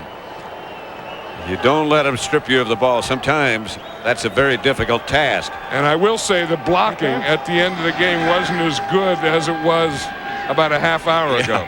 I think you're right. Well, it's a matchup that everybody had talked about from the beginning of the year. Next week's NFC Championship game. Packers trying to set up one of their famous screens and can't get it done. Next week at Candlestick, and that's one of the matchups you'll be looking at. Charles Haley, who used to play with the 49ers and with Steve Young, will be putting the heat, he hopes, on the left-handed quarterback. And remember what happened when they played in the regular season. Charles was bringing that heat, and the 49ers couldn't get anything going. They couldn't get any running game going or anything. And then Steve Young ran a naked bootleg, and he ran right around Charles Haley a couple times. Haley was talking about that yesterday. He said he's not going to do that again. Well, that's really the only thing that kept the 49ers in the game in the first half. That's Reggie Cobb. And there are going to be some great matchups. The flag is on this last play. There are going to be some great matchups next week. That one, Haley rushing Steve Young. Of course, he's got to get past Steve Wallace before he can put any heat on Steve Young. Face mask by the defense, 5-yard penalty only. 5 yards, repeat second down. Still second down. You talked about Michael Irvin matched against Deion Sanders. There's that matchup. Yeah, and then, of course, they can put Alvin Harper on that side, too. I mean, it can be Alvin Harper going in one of those jump ball things against Deion Sanders. Merton Hanks, one of the better players in the league. Alvin Harper playing against Eric Davis or Deion. I mean, they flip them back and forth, so any of those matchups could happen. 2nd and 2. Cobb, the lone setback.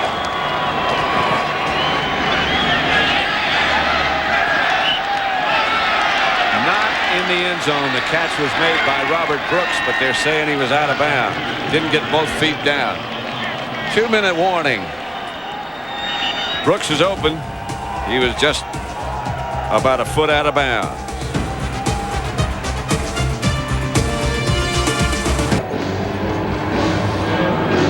Hey, you talked earlier, that's Larry Allen. You talked about the job he has done stepping in for Eric Williams. Reggie White hasn't been the dominating factor that he was on Thanksgiving Day or last week against Detroit. There's Jerry Jones, the owner of the Dallas Cowboys. And Jerry doesn't look as happy as he would, and I know why, because they're worried about Emmitt Smith. I mean, play the 49ers, they need Emmitt Smith. They need all the guns. That's Reggie Cobb, and that's no gain. Godfrey Miles to make the stop.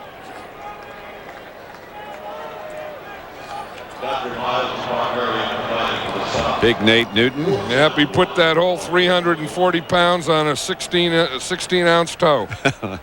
How did he know, you think, that his toe weighs 16 ounces? I don't know. It had to be some deal where you just weigh yourself and then subtract your toe when you weigh that by itself. That's good thinking. Brunell scrambles out of bounds. Brunell chased out of bounds by so I mean, Nate's real weight is probably 340 pounds, 16 ounces. That's with the toe not out of place. But he was wearing a pair of slippers yesterday, and I walked out with him, and he could hardly walk. And, you know, I mean, it is funny. You get a big toe, and you think, you know, I mean, the big toe is nothing. And then everything you do, it seems like it goes right to that big toe. That's why that turf toe that so many of the running backs and receivers get is such, it seems like such a little injury, but it becomes such a major injury.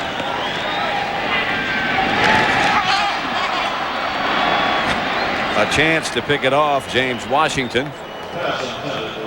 Charles Haley is the Miller Lite player of the game for the havoc he created. Yeah, especially early in the game. I think he set the tempo and played and showed Green Bay that they weren't going to be able to do anything, and he really did everything that he had to. And after getting player of the game, I think he's going for father of the year all in one day. He's got his kids down on the sideline with him, as did Nate Newton and some of the other Cowboy players. Here's Brunell. He's going to scramble. We're going to be down at about the 10 as we get to the 1-minute mark, and it's going to be Dallas and San Francisco. Charles isn't even paying any attention to this one anymore. He's not even looking. Those guys don't even look. They got their kids down there. They're talking to people in the stands. You know who I think that is that he was talking to, Pat? Just looking there. I think that's Keena Turner. Charles. Ex-teammate with the 49ers. Ex-teammate and the linebacker. Yeah, that is Keena Turner. Yeah, lo and behold. Pass complete. And again, the dive for the pylon by Brooks, but this time he wasn't close. Out of bounds at about the 2.5. Yeah, Robert Brooks has done a lot today. He really has. The Green Bay Packers didn't have much of a shot here today, but Robert Brooks gave everything he had. I mean, he was open a lot. He was running reverses. I mean, they missed Sterling Sharp. No question about that. No question about that. But Robert Brooks did pick up a little of the slack. Brooks has caught 8 passes for 140 yards. And as you pointed out before, he was the leading ball carrier also. First and goal at the 2. Incomplete. Flag on the play.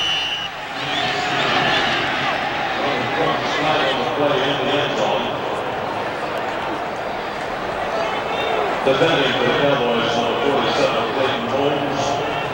I think you looked at that field at Candlestick Park yesterday, John, and a couple of years ago. By the defense, number 47. The ball's placed on the 1-yard line, automatic first down. Ball at the 1. Remember, the field was such a question 2 years ago when the Cowboys went out there to play the championship game. It turned out that the field was in good enough shape, but it turned out also to be a factor in that game as well. Yeah, and you know, I think that they've really come a long way in working with fields and working on fields, and just watching Candlestick yesterday and knowing that next week the championship game the league runs at that field and getting ready has George Toma written all over it. Yep. Touchdown Packers. Reggie Johnson makes the catch. And Green Bay. Still one of the big plays. You know, if you said what's the biggest thing that every passing team is doing now, or every team is doing with their passing, it's all running that bootleg. Yep. Everyone has a form of the bootleg. Now, when it's a quick bootleg, if you're going to go to the, you know, a right-hander has to go to the right. Now you bring in a guy like Brunell, and he has to bootleg to his left because he has to come out of that thing. They let that end go so quickly that he has to get rid of that ball. There was illegal formation on the play by the offense. Number 67 was on the end of the line. It was an ineligible number. 5-yard penalty, repeat first down. Number 67 is Paul Hutchins. Now he has to be, I would say he has to be this guy here because he weighs 335 pounds. There he is moving. Yeah, and when he moves, you see now he is in an eligible position right here. He's eligible for a pass, but if he didn't report to the officials, then that's a penalty. And obviously he didn't. And they can't miss him. I mean, when you're a big old 335, 340-pound guy, now he did report. You see the reported? Yep. And then the official announces it, one, to the crowd, but more importantly, to the Cowboy defense. They had to throw a pass to old Paul Hutchins. That I would like to see. Yeah, let him rumble on in there. Turn it on.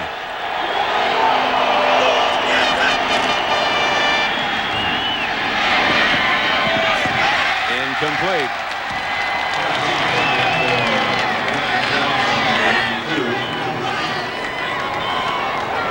I think one thing, most of those rolls, when you have Brett Favre, we were talking a little to Mike Holmgren about that, when you have Brett Favre in there, all those rolls and bootlegs are all to the right side because they happen so quickly. And then when you go with Mark Brunell, you have to take those same pattern and make them all to the left side. So all your bootlegs, all your sprints, all your rolls, all your moving pocket stuff becomes left. You know, it's sort of ironic that the 49ers played the Bears, coached by Dave Wanstedt, who used to be here with the Cowboys, so they got a rehearsal for the Cowboys. And the Cowboys play the Packers, coached by Mike Holmgren, who used to be with the 49ers, so they get a little bit of a rehearsal too. And both those teams played each other this year in the championship game last year, and so they know each other. They fake the reverse. Pass is thrown out of the end zone, incomplete. 6 seconds left on the scoreboard clock, 35-9. Mike Holmgren is still looking at that card to see if he has anything left at all. That last one was a bootleg off a reverse. Boy, this is another example of why the teams fight so hard for that off week after the regular season is over. Look at Bill Bates. Yep, that looks like Bill Bates. Yep. See, Bill Bates got that blood going right there. He's not going to take it off either. Guys like Bill Bates don't take the blood off. They wear it proudly. Proudly. Didn't get in, and that should do it. Schwantz. Jim Schwantz hit Brunell short of the goal line.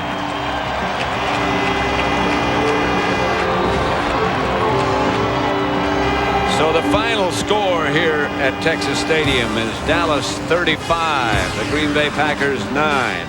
Coming up, it's the NASDAQ Stock Market Postgame Report. JB, Terry, Howie, and Jimmy will look at today's NFC and AFC Divisional playoff games. Plus, they'll look at next week's NFC Championship between the Dallas Cowboys and the San Francisco 49ers at Candlestick.